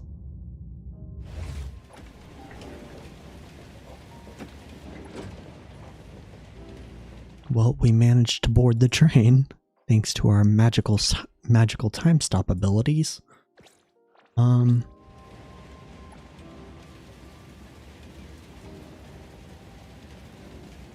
do I zoom in and make the angle right? Get a good night, or have a good night, get a good night's rest, enjoy your evening.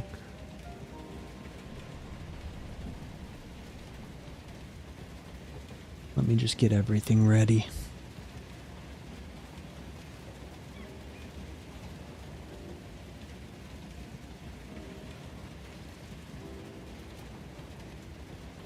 Dear passengers, you are now arriving at Azure Vista Station.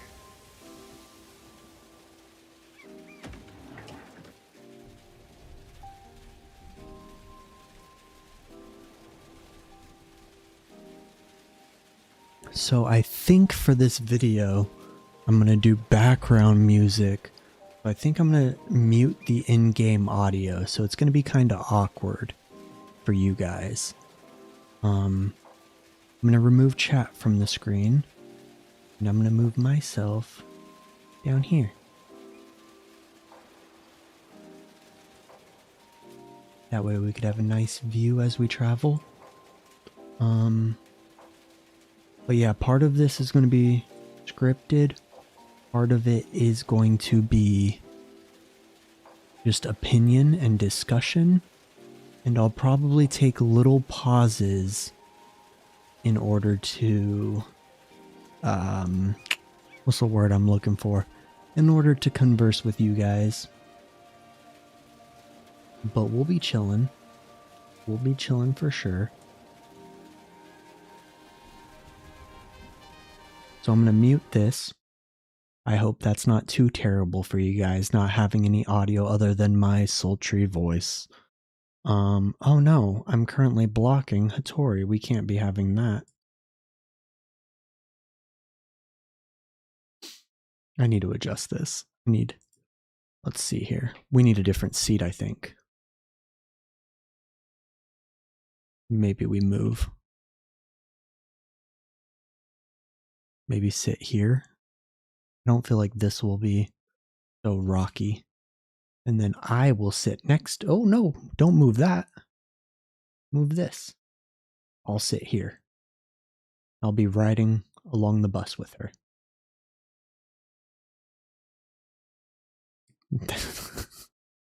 This is silly. Get all up. Do.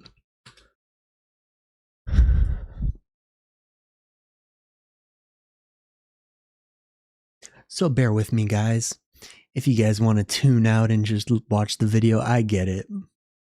But hopefully we could have some fun with this.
Alright, guys.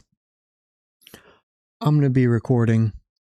I will tune in to you guys here shortly. This is so awkward doing it live. So if I make any mistakes and I have to reread any parts, don't judge me. Sorry for moving the mic around. But we're going. Welcome. If you're listening to this, you've probably been pretty busy in Heathrow yourself. Maybe... See, already. Okay, we're cutting. We're not going to start off with that big of an error. I need to do my voice exercises, you know? Welcome. If you're listening to this, you've probably been pretty deep into exploring Heathrow yourself. Maybe you've spent your evenings drifting through the neon-lit streets of Bridge Crossing, or perhaps you've just watched the sky turn a shade of purple that reality shouldn't allow. I'm Nif, and today we're going to be doing something a little different. Neverness to Everness is a massive game, not just in its open world, but in the sheer weight of its lore. Between the Bureau of Anomaly Control, the secret histories of the Avon Antique Shop, and the shadow of the Scarlet Letter, there's a lot to unpack. So this video is designed to be a long-form audio experience. I've structured it to be your companion. Whether you're currently grinding out commissions in the game, driving around the city, or doing laundry in real life, or even sitting in traffic in real life, let this be... Hold on, I gotta let my cat in.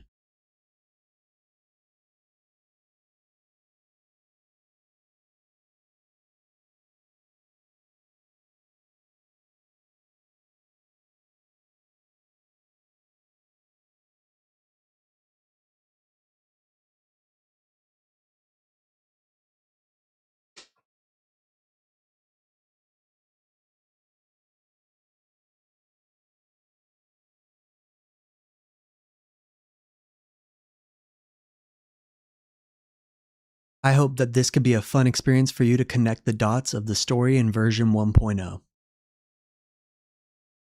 We're going to break down every major beat, from the moment you first manifest as the appraiser, through the chaotic high stakes. We're going to break down every major beat, from the moment you first manifest as the appraiser, through the chaotic high stakes heists, and the bizarre urban legends of the city, all the way to the tragic gothic finale of the Constantine estate. We'll look at the characters, the hidden context, and the rules of the world that make Neverness to Everness so much more than just a supernatural urban RPG. So get comfortable, check your mirrors, grab a coffee, or keep those eyes on the road. We're heading into the heart of the anomaly. This is the complete story of Neverness to Everness version 1.0. With a little bit of my opinion sprinkled in here and there. So before we get to the actual plot, we have to understand the rules of Heathrow. This isn't your typical fantasy world. This is a modern Japanese-style metropolis where the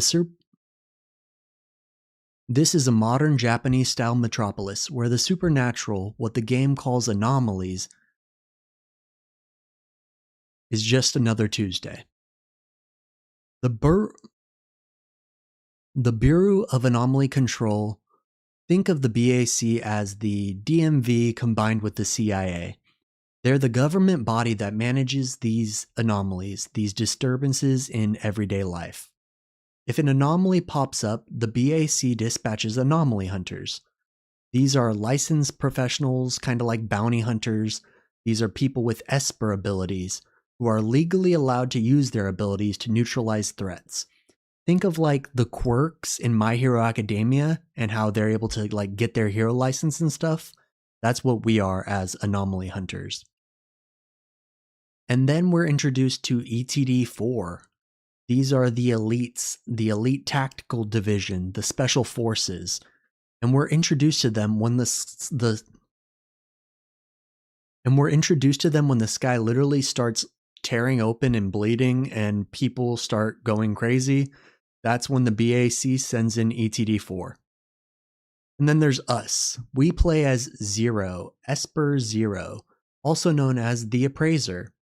Now here's the kicker. We are the first... Reading is hard, guys. We are the city's first unlicensed...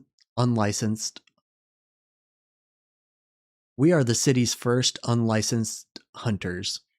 Usually that would get you thrown in a cell, which you can explore the jail in this game, but that's not really a part of the story. But we're a little bit different. We have an uncanny second ability to locate the hypervortex nexus, which is the heart of an anomaly. While the BAC generally uses sensors and other technology to find the core of these anomalies, the Appraiser just feels it. You just get a little spider sense and you feel it. And so this makes us very valuable and a big asset to the BAC. The director of the BAC, Alfred, just can't look over this. It's not something that she can ignore. So she keeps an eye on us. The story kicks off with a very massive visual statement. We're not in the streets. We're not just like cruising around. We're not getting picked on by a gang of bullies, but instead we're in the sky above New Helios, where a massive unprecedented anomaly is infecting the clouds. The tutorial as a narrative is a really cool way to get kicked off into the game. The game smartly puts us in the shoes of the Elite Tactical Division 4. First, we get to play as Lacrimosa, which, if you know me, you know that that's the character that I most want to be playing. And then you get to play as Skia, and then you get to play as Fadia. We get to see how the pros do it. The combat feels fresh, fast.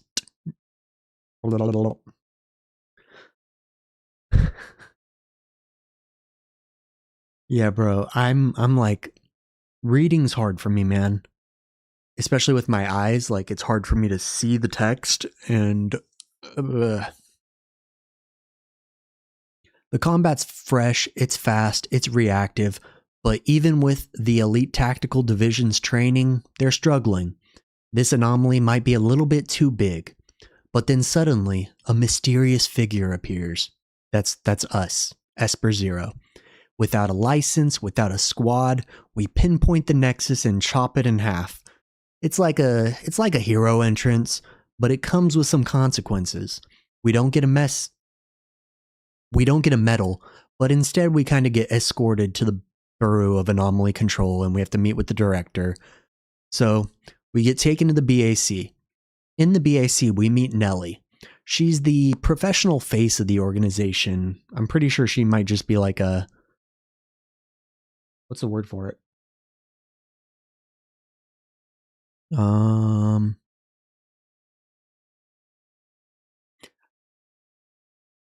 Brain? Hello? Inside the BAC, we meet Nellie. She's like the professional face of the organization, and I'm pretty sure she might just be like a glorified receptionist or something, but she takes us to meet Alfred, who is the director of the BAC. Alfred is one of those characters who clearly knows a lot more than we do and doesn't really tell us what's going on. Moving my face up here.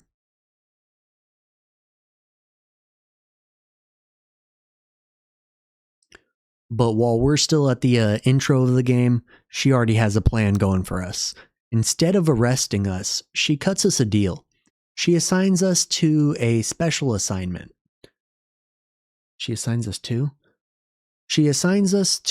a bit of a special assignment. We're being sent to a small antique store called Avon. Hello?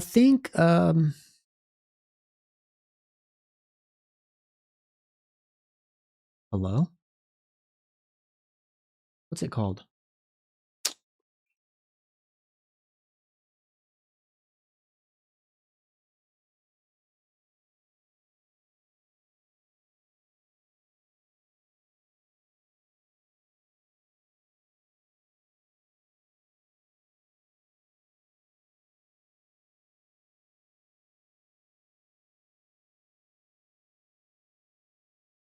Yeah, this is literally behind the scenes stuff right here, you guys. Enjoy.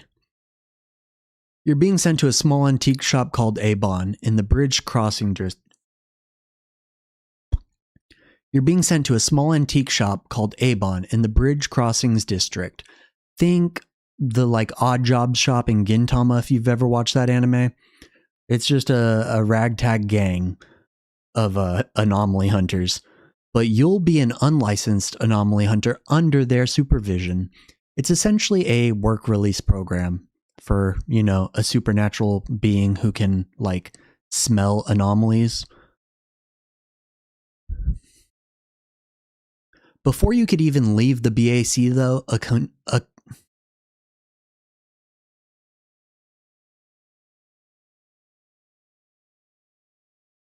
Before you can even leave the BAC though, a containment breach happens, right in the Buru. This introduces us to Mint, the energetic cat girl who becomes our primary partner for this mission. We enter our first anomaly space. This is where Neverness to Everness's art design really shines. The world becomes a frame. You're fighting through a tunnel that morphs into a rail carriage. It's claustrophobic and surreal. It culminates at Alice's Bakery, where we fight R3707, the picture frame anomaly. Burp. I had to burp. It's a simple boss, but it really sets the tone. In Heathrow, even a bakery isn't safe from the other side.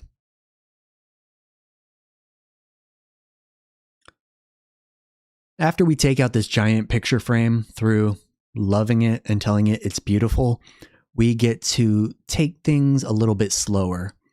Things really start to slow down as we get to Avon. Mint takes us to Bridge Crossings, which feels like the lower east end of Heathrow. It's cozy, it's lived in, it's a bit messy. They got the coffee shops, the cafes. I pretty much just said the same thing twice. But they've got Avon Antique Store, and that's where we're headed. Avon isn't just a shop. It's kind of like a family of misfits. When you arrive, you're immediately ambushed by Tagedo, everybody's favorite little otter TV anomaly, oddity, whatever it is.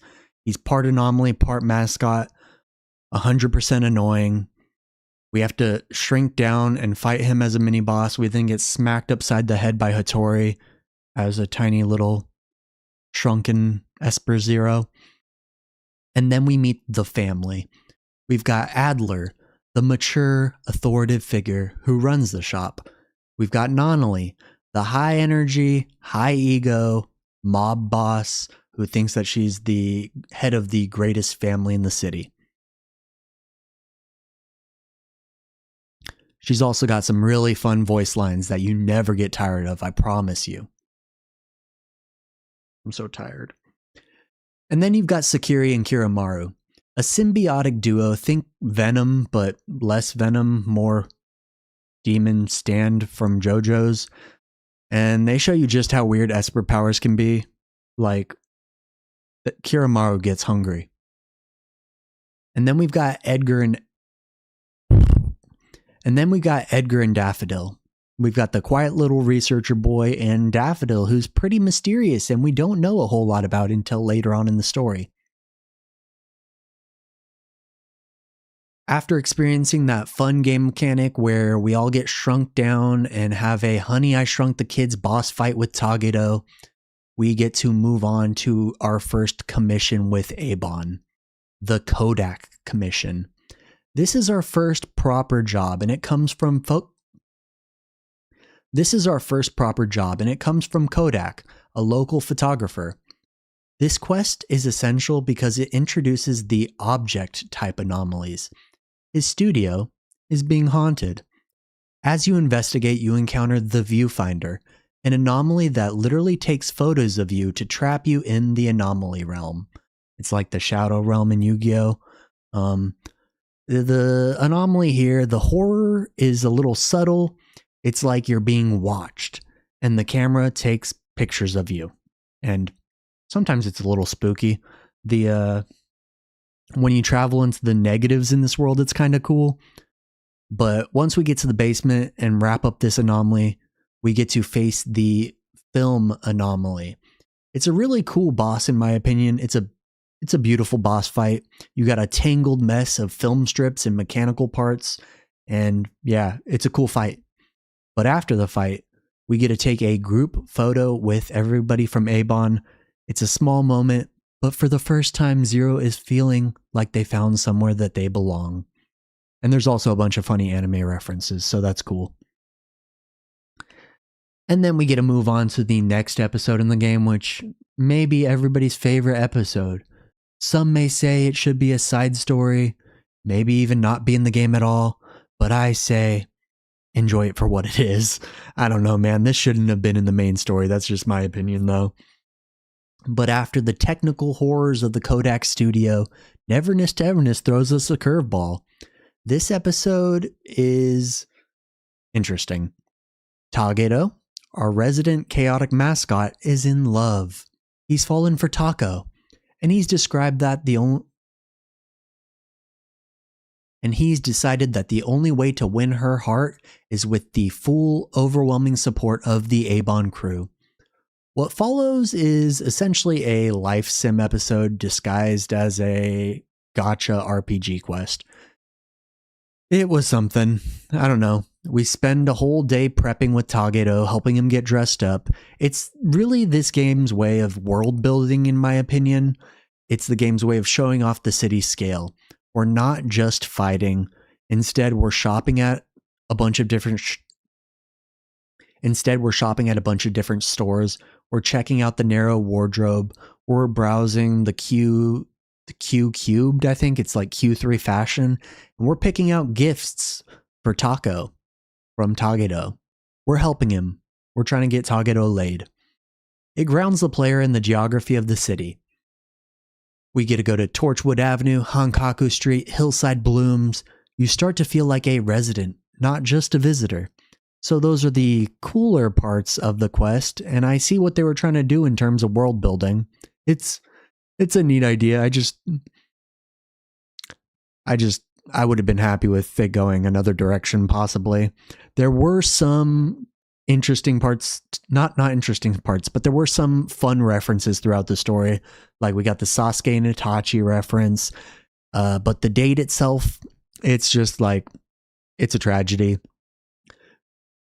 Esper Zero and Adler are essentially acting as bodyguards / wingmen in the shadows for Tageto, and this leads to some funny dialogue. But Nonnally being Nonnally, she tries to help by staging a fake fight in the White Parrot Street intersection so that Tageto can look like a hero.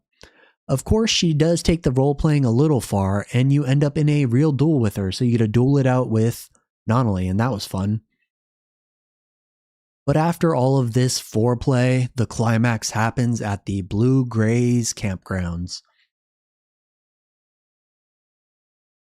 That's not what it's called. But after all this foreplay, the climax happens at the Blue Gaze campgrounds. Tageto presents his big surprise, an Imaginado toy. It's essentially Play-Doh, but with a little imagination thrown in. In Heathrow, cute and safe rarely go together. The toy actually becomes an anomaly, and this results in a massive boss fight. The irony here is the very gift that Tageto uses to express his love nearly destroys the campground where he's trying to have his date. It's the perfect microcosm of Neverness to Everness's world. The mundane and the monstrous are inseparable. And then the date ends with Adler swooping in and excuse me. The end of the date.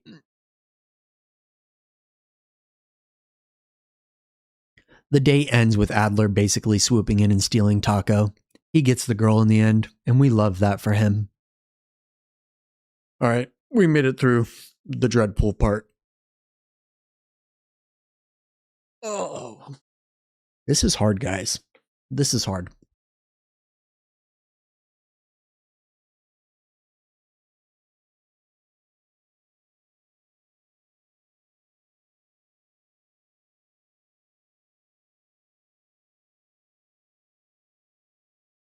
If the last chapter was a romantic comedy, Then the following chapter is our Ocean's 11, our bank heist, our Persona 5 heist.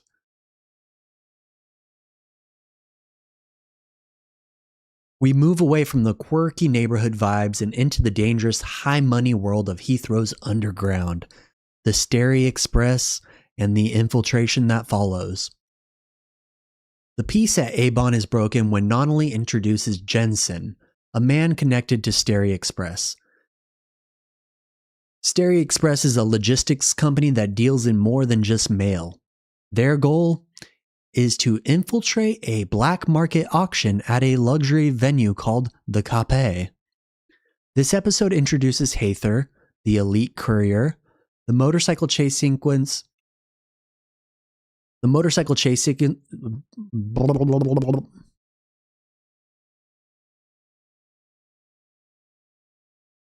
We get a whole motorcycle chase sequence where we're chasing down a dude in order to copy his ticket to the auction, and it breaks the traditional walk and talk quest structure that we've gotten used to and gives us a little bit more action with the game's vehicles. We get a race all throughout the Unheard Shores district, and we get a sync data from Hayther's bike.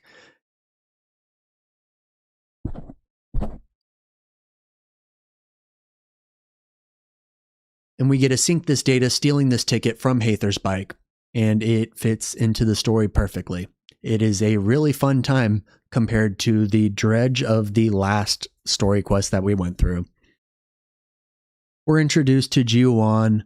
We're introduced to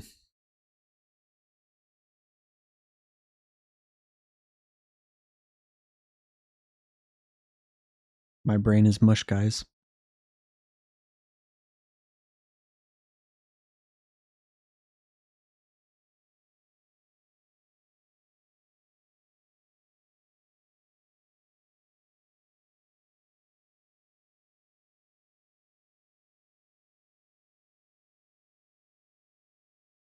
I have to edit something. 1 second.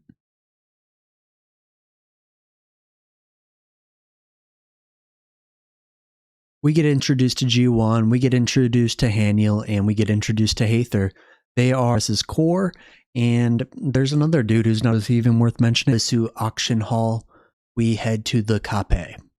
Once inside the Cape, the atmosphere shifts to tension. We participate in the auction using a unique trash talk and raise mechanic. It gives us some Ace Attorney vibes. It's really entertaining and it's a fun time. We're not just clicking buttons or punching anomalies. We're outmaneuvering our rivals through auctioning and bidding on items that we don't need to. G1 is really good with money and really good with alcohol, that's for sure. But the victory here is pretty short-lived. The item that we came for, the item that Avon is trying to acquire, is stolen by a mysterious thief who freezes time. This thief pays exactly 1 fawn, the lowest possible amount of currency. And yeah, that's not great. We were there for that. But because the item was technically bought, the security systems, which only trigger on theft, are a little bit confused. It's a brilliant display of how people in this world have learned to hack the rules of anomalies for criminal gain. Due to Hattori's, I said G1 was good at drinking earlier. I effed up. I was talking about Hattori. Man, gotta go back. Once inside the Cape, the atmosphere shifts to tension. We participate in the auction using a unique trash talk and raise mechanic. You're not just clicking buttons or punching anomalies, you're outmaneuvering rivals. And this is a pretty fun... This is a pretty fun scene in the story where it's got some Ace Attorney references and you got Hattori popping off, and it's really entertaining. But the victory is short-lived. The item that Avon came for is stolen by a by a mysterious thief who looks a little bit like Red Riding Hood. She freezes time. The thief pays exactly 1 fawn, which is the lowest possible currency, which creates a little bit of a legal paradox. Because the item was technically paid for, the security systems, which only trigger on theft, are a little bit confused. It's a brilliant display of how people in this world have learned to hack the rules of anomalies for their criminal gain. However, due to Hattori having her own time control abilities, we're able to go into a little bit of pursuit. The pursuit leads us through the collapsing geometry of the hotel. We meet Nantani, a helpful anomaly, which further blurs the line between anomalies and whether they're friends or foes, and there's some kind of in between. Not everything's black and white, we get a little bit of gray, and eventually we fight the final boss of the episode, the never-ending Arachne. The battle is quite a visual spectacle, but the real takeaway comes after the dust settles. We learn about the Circle, a shadow organization operating in the underground economy. They aren't just using anomalies, they're controlling them to shift the power balance of the city.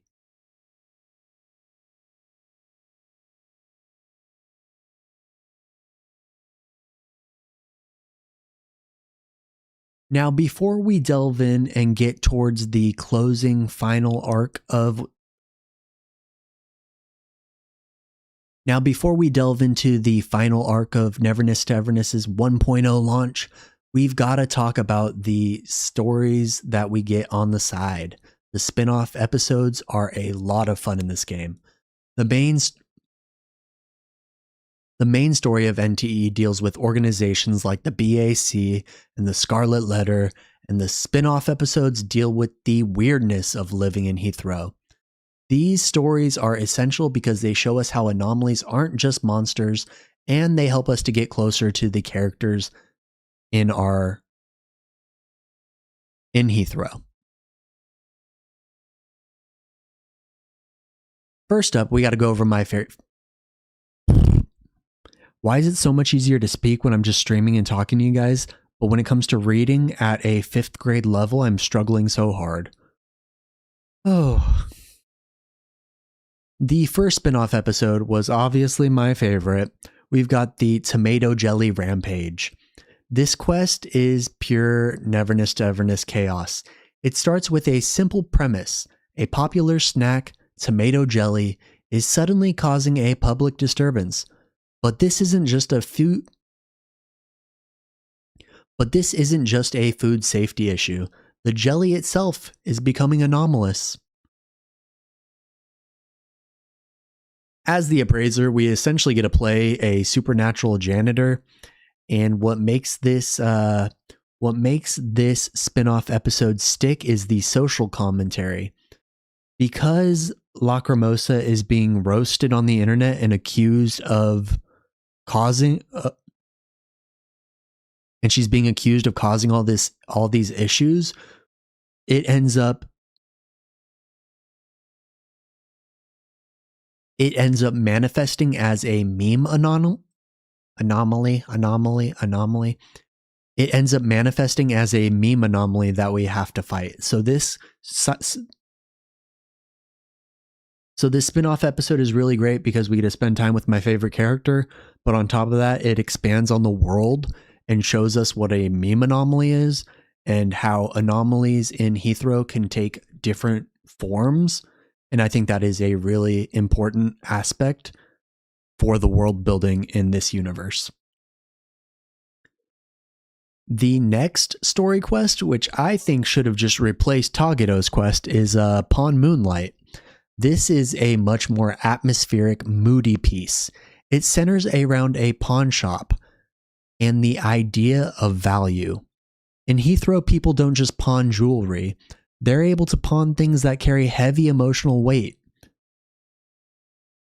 such as a chef pawning off his ability to smell, or a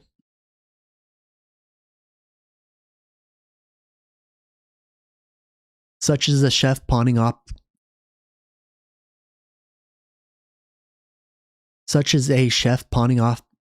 Why can't I say it? Such as a chef pawning off his ability to taste and smell for a pair of knives that help him cook the most amazing dish. Like, it's pretty crazy. But this quest explores a specific anomaly that feeds on light of memories associated with objects. It's a bit of a noir detective story. We're tracking down an item that was never supposed to be sold, a piece of moonlight trapped in an object. The spin-off introduces the idea that anomalies can be beautiful and melancholic, not just dangerous. It does highlight the appraiser side of your character, where you're literally trying to sniff out the anomalies. And so you look at these objects, you see the history, and sometimes the haunting history element of these items. And it's a pretty cool quest that introduces some cool side characters. And I really wish that they delved more into this quest instead of the Tageto dating episode. But that's neither here nor there. In terms of world building, I think that this quest could have a lot more to do further down the line in the main story quest than it leads on, especially with the twins that are introduced and their interesting Esper abilities.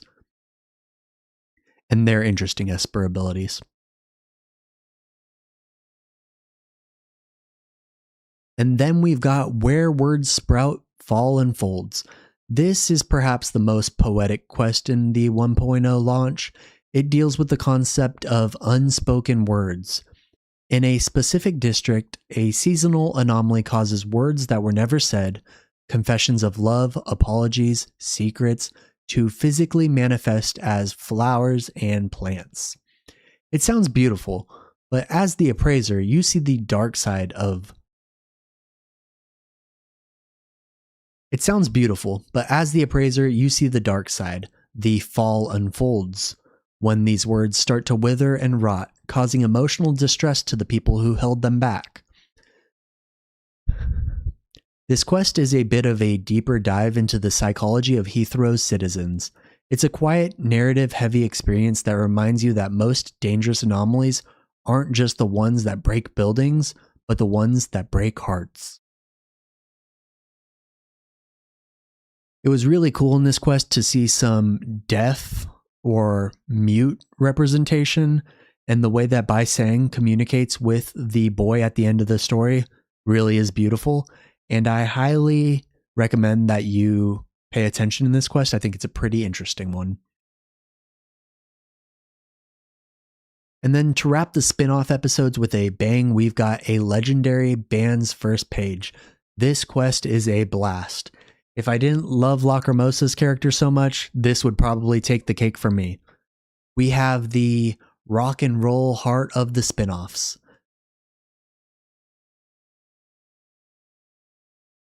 This quest is just School of Rock without Jack Black. It follows a group of aspiring magicians trying to make it in a city where literal monsters live in the sewers.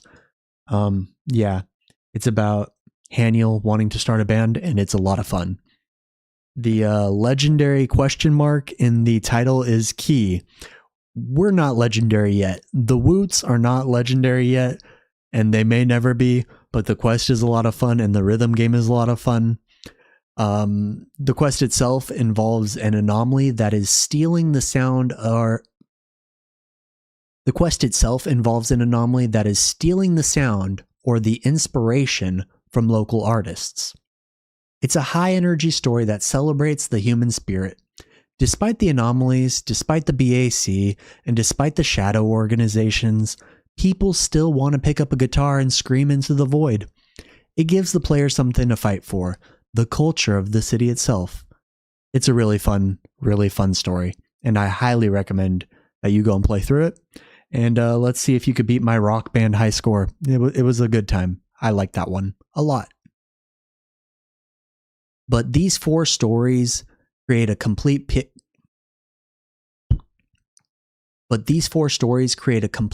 of Heathrow.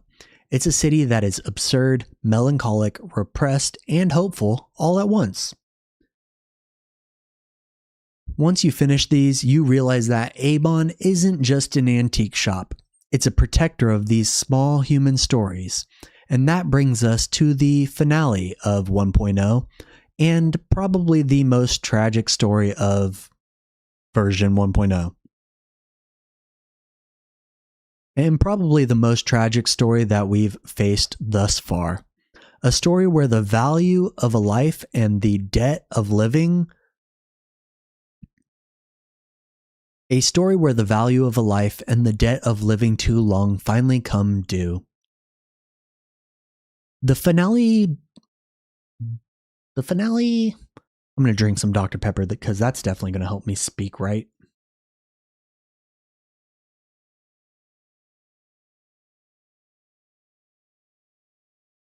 I don't suggest drinking Dr. Pepper this close to bed. Probably not wise. But you gotta do what you gotta do.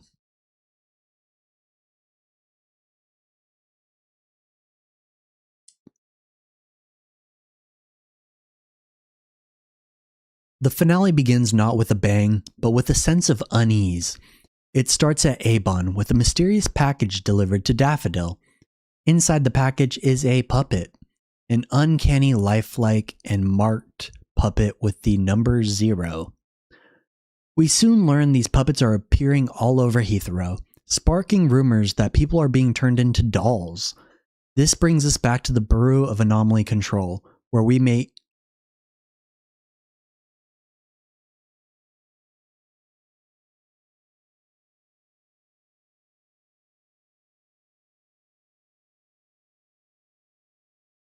This brings us back to the Bureau of Anomaly Control, where we meet Chaos and Lavinia. This meeting is crucial because it highlights the BAC's limitations. Even with their resources, they are baffled by the puppets, all of which carry a card marked 0. But the mystery takes a personal turn when Renee, a local taxi driver that we've seen around the city, walks into Avon. She isn't just the victim of a rumor, she's being hunted. Every night, a cloaked figure she calls the debt collector appears to claim her life. She carries a card similar to the puppets, but her number is different. She is in debt and time is running out. To understand what's going on, what do we gotta do? Do we go to the cops? Nope, the cops weren't able to help us. So, we go visit Blackbird the Witch. Her role in the lore is vital. She explains rule-based anomalies. These aren't just monsters you can punch. They are living contracts. You can't kill a rule. You can only fulfill it or find a loophole. Through her divination, Blackbird reveals a shocking connection. Renee shares a fate with Dolores, the long-dead matriarch of the Constantine family. The Constantines were once a pillar in Heathrow's elite, but they vanished decades ago. Why is a simple taxi driver linked to a fallen dynasty?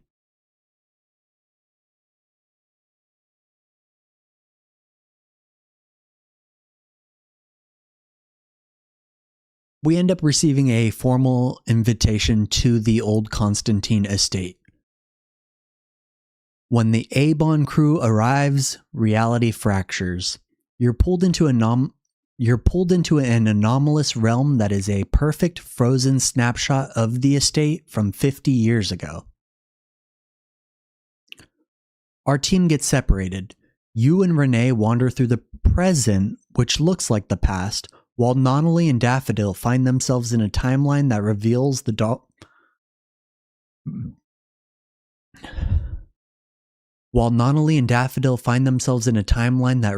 the house's dark history. We meet Bella, the eldest daughter. She confirms the unthinkable. Renee is Dolores' daughter. But Renee doesn't look a day over 30. So how? The answer lies in the family's secret anomaly, the eternal present. Lady Dolores used this power to keep her family in a loop of immortality. But immortality isn't free. In Heathrow, nature abhors a vacuum, and it definitely abhors a debt.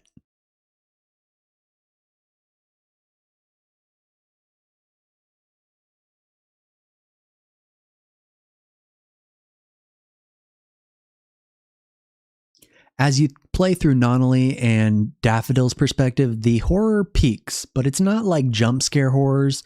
It is the horrors that...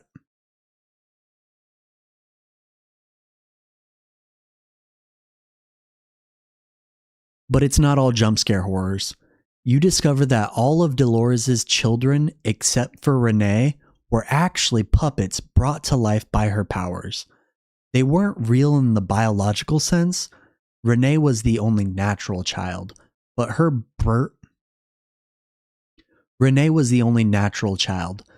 birth broke the spell, bringing a curse upon the family. The family didn't just fade away. They were consumed by the life debt they owed to reality for staying young for too long. Renee has been walking the earth for 50 years, unaware of the fact that she's just a living anomaly. She's accumulating a debt that the collector has finally come to harvest. Just as Renee is about to give up her eternal present to save the ghost of her mother, the mask falls. Bella was never there. The person guiding you was Zanku, an Esper from a criminal organization called the Scarlet Letter. Zanku's power is the ultimate violation. She can rewrite memories. She didn't want to help Renee. She wanted to manipulate her into releasing the eternal present so that the Scarlet Letter could weaponize it. The boss fight with Zanku is intense. It's a battle against someone who can make you doubt your own eyes. But just as you corner her, the debt collector arrives. He doesn't care about Zanku's schemes. He's just a force of nature who's trying to collect a debt. His target, Renee, is the source of that debt. So you get a battle with Zanku as Esper Zero. It's a 1v1. It's super cool. We get some really cool cutscenes. And then the whole gang comes together after Zanku makes her little getaway and you have to battle the debt collector. Another really cool fight. And then we wrap all that up. And we're getting closer and closer to 1.0's end. The aftermath of the battle is where the biggest lore bombshell drops. As Zanku escapes, Daffodil reveals the truth that she's been carrying. Zanku is her sister. Not by blood, but by upbringing. Their mother is the leader of the Scarlet Letter, the infamous Madame T. This recontextualizes everything. The stolen item from the auction? Scarlet Letter. The puppets? Scarlet Letter. Daffodil isn't just a hunter at Avon. She is a defector from the very organization that is trying to dismantle the city's stability. Scarlet Letter. Duh. And the episode... Words. And the episode ends back at Avon. Renee is safe, her debt is settled, and she is finally free to age and live a normal life. But the cost was high. The Constantine legacy is gone, and the Scarlet Letter has declared war on the status quo of Heathrow. And that's it. We're kind of left hanging. They started off with a dating otter, and we end with a banger of a quest. I was a bit disappointed to not have any more main story to go through, and for them to end on such a cliffhanger, but I was very happy when I realized that the story will continue in patch 1.1. Version 1.0 of Neverness to Everness begins with the appraiser falling from the sky and ends with the realization that the city's past is coming back to haunt its future in patch 1.1. We've gone from fighting sentient picture frames to uncovering a global conspiracy involving memory theft and artificial life. So, yeah. I'm really looking forward to patch 1.1. I thought that the story overall really picked up pace towards the end, and I hope that they keep that pace going. I am excited. I'm very curious to find out who this Scarlet Letter's Madame T is. I'm curious to find out more about Zanku and her connection to Daffodil. I'm sure we'll get some really cool battles there. And I'm really curious to see if we could find out more about our backstory as Esper Zero. I'm sure that that is a ways down the line though, so no point in really speculating on that now. But yeah, now that these deep dark secrets on Daffodil's past are out in the open, can the Avon family stay together? Will we make it through? I'm sure we will. But Heathrow is a city that is built on anomalies, and if Renee's story taught us anything, it's that eventually all debts must be paid.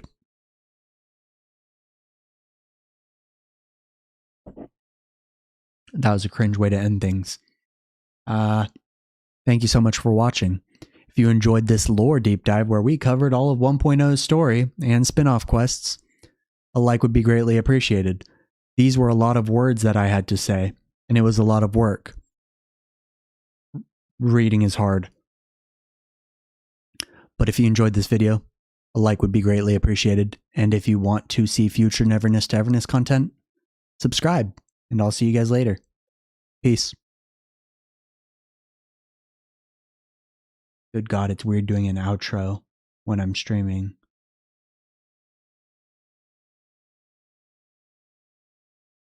That was a mouthful. That was hard.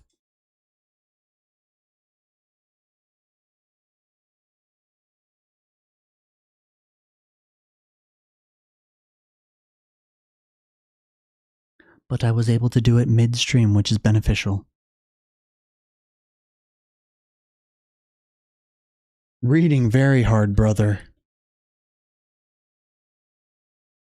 Reading very hard. Get me off this train. Ooh, chips. You just got a preview of tomorrow's video.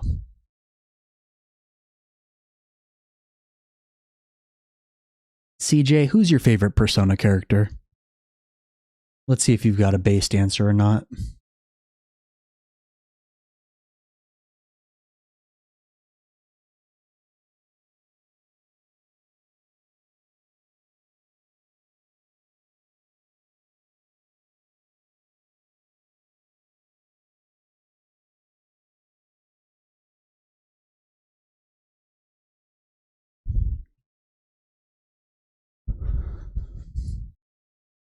Sumiri? Kasumi Yoshizawa?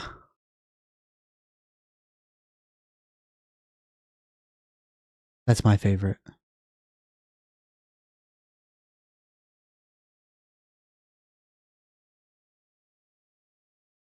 That is my favorite. Persona 5 Royal was so good. Do you have her in P5X? I'm assuming you play P5X. Based on your name. Makoto was my favorite. Or are you talking about Makoto from Persona 3? I like Makoto in Persona 5 as well. You have her A6R6? Good God. How much did that cost? That's awesome though. I'm envious. I am jealous. I didn't play much, unfortunately, so I have her not at all. I have her in Persona 5 Royal, which is the only place that you need her. Okay, what are we doing? Achievements.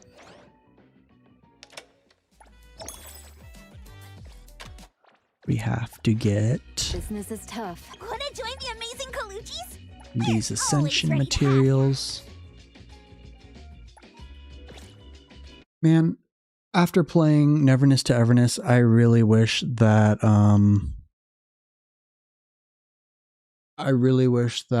Persona 5 would have been an open world action RPG instead of just a turn-based. And I wish that we got English dub in it because I like the English voice actors a lot. Which I know, cringe American take, but I like the English cast for Persona 5. What's the current state of the game like? Is it in a good place? It's something that I'd love to revisit in the future.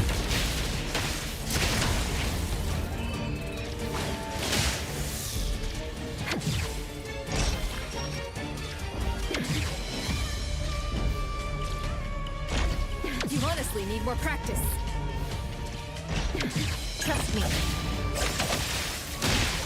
And time flows on.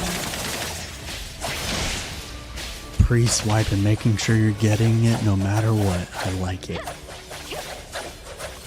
I'm about to A6 not Nonally. I'm about to A6 Lacrimosa if I can.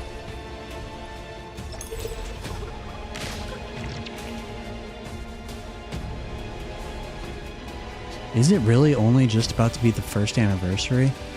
It feels like it's been out for so long, but I guess it hasn't been out that long. I played it for like 2 nights and for some reason did not continue. I played it and then Uma Musume came out at the same time and I was just going to try Uma Musume and then it took over. Even though I'm a massive Persona fan, I just didn't want to do a Persona gacha. I would really like Persona 6 news. That would be very fun. I feel like they have taken so long. But yeah, I played Persona 5, Persona 5 Royal, Persona Scramble, or Persona 5 Scramble.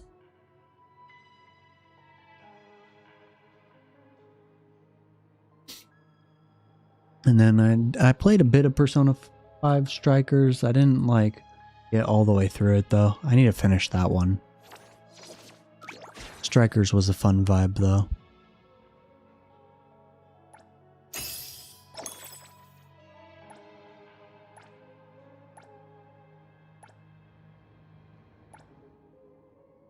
I mean, once I'm all caught up on NTE and I have time to do stuff that's not content related, I might have to get back into it. I don't know why I struggle so much with the game being subtitled. I shouldn't, but I do. Like, I think I'm just lazy sometimes and I want it to be read to me like I'm a child.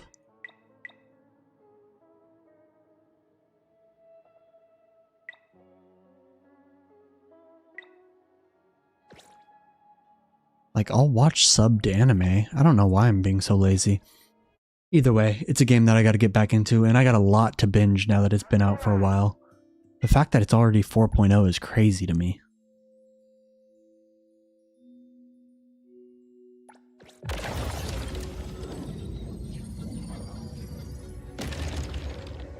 The thing about Persona, like, it's already a slow burn as like a main game, but the gacha elements added to it make it kind of a weird slow burn for me.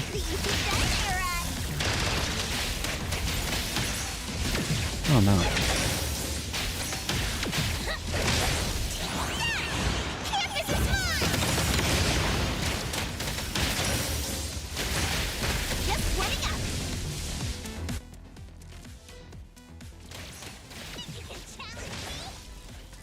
I re-rolled as well, so that probably caused me to burn out a little bit.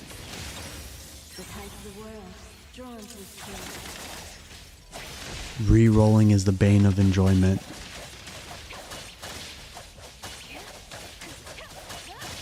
The moon has set.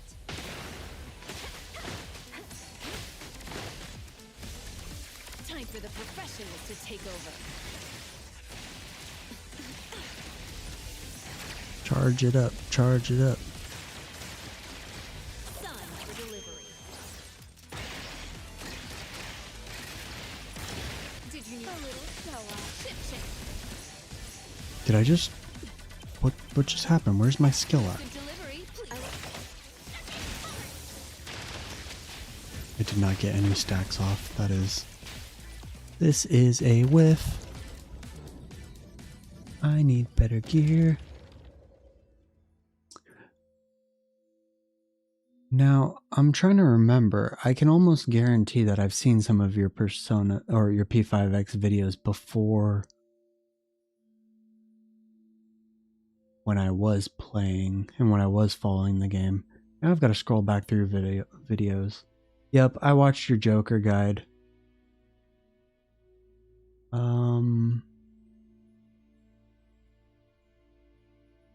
Yeah, I watched your Joker guide and your tier list from almost a year ago. That's funny.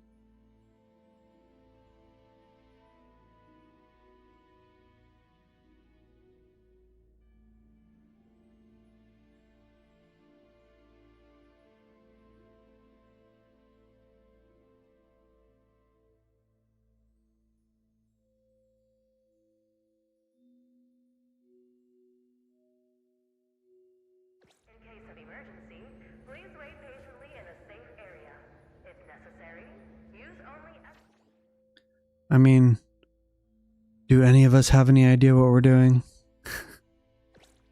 I've been really enjoying the Neverness to Everness stuff, but like learning to make content has been a huge endeavor, but it's been a lot of fun. I'm doing a podcast on Neverness to Everness if you want to come on anytime. We did a pre-release episode, and then we're doing an episode reviewing 1.0. Styx is going to be on, Non-Pawn's going to be on, some other Neverness to Everness creators. So if you'd ever care to join that, that would be great to have you. A unique perspective and a fellow Persona lover. I think Gotcha Smack will be coming on a future episode. Yeah, I plan on doing it. An episode before every patch and an episode after the patch's second character is released so that we could talk about the patch. That's my current plan, at least. What's up, Oni-chan? Gotta let my cat out.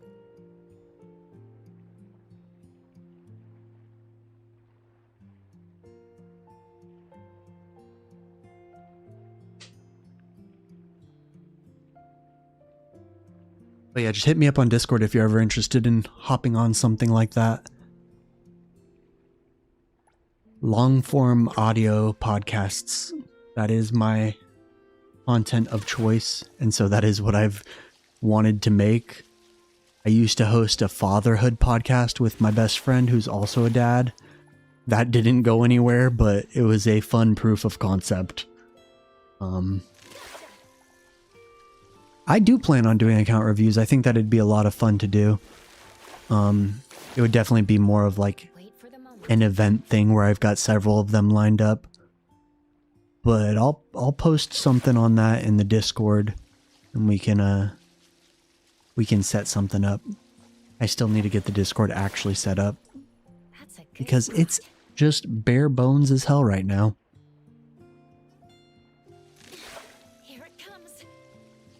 But yeah, we're just winding down. We're going to end it the way that we always do, with a little fishing sesh before getting off for the night. We've done 2 3-hour streams today. This evening one was very chill. We did a recording for our lore deep dive video. And I'm going to have to edit that. And I really don't want to. That's a good spot.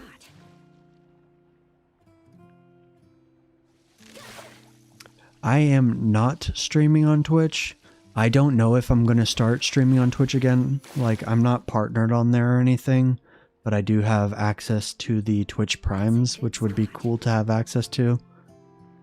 For now, I'm just focused on YouTube, though.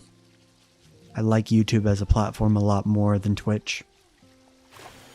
But you don't have the same chat culture on YouTube that you do on Twitch.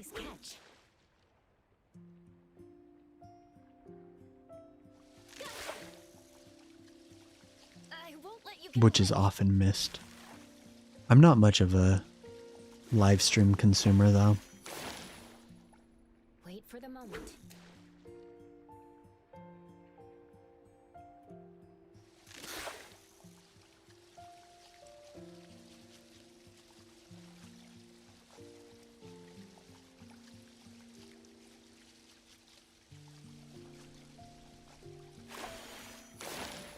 Punched.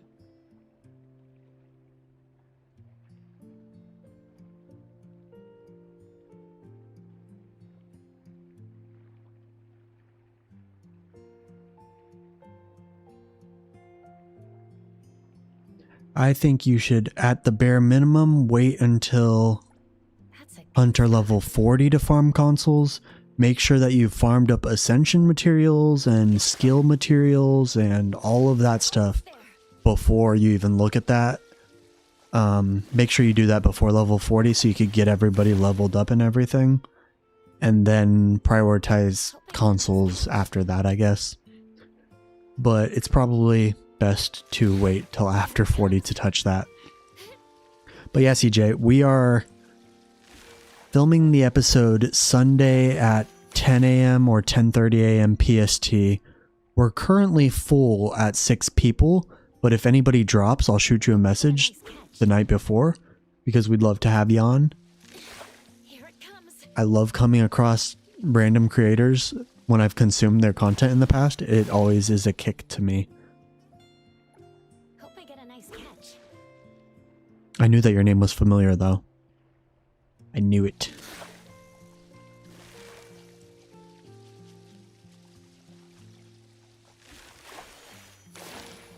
Man, I was probably more handsome in the last podcast you saw. Like Frenchie, really? I'm gonna pull up a picture of this dude.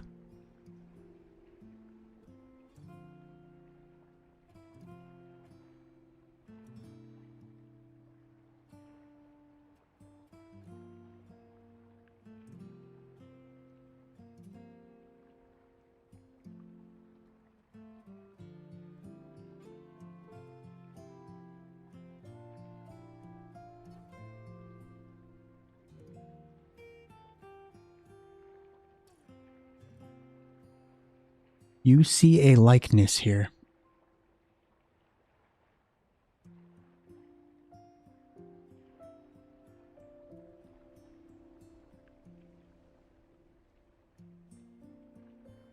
I don't see it, but that's funny. Yeah, that was crazy. Wait for the I don't know. It was a public humiliation ritual, but I jokingly said it at like 200 subscribers, and then we gained like 1,000 in a month. So it is what it is.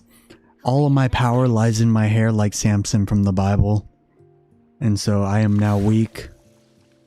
But my hair grows back fast. And I'm about to get out of the military, so I'm going to be able to grow it out. I plan on growing it out like long. So I'm excited for that.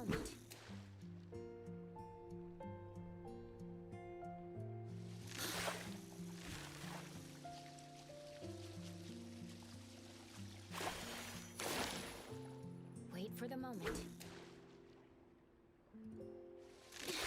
Here it comes.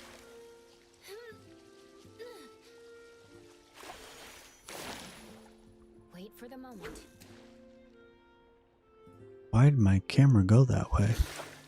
But yes, we are about to close out for the evening, and I'm going to go edit a video before I pass out at 1 a.m. or something.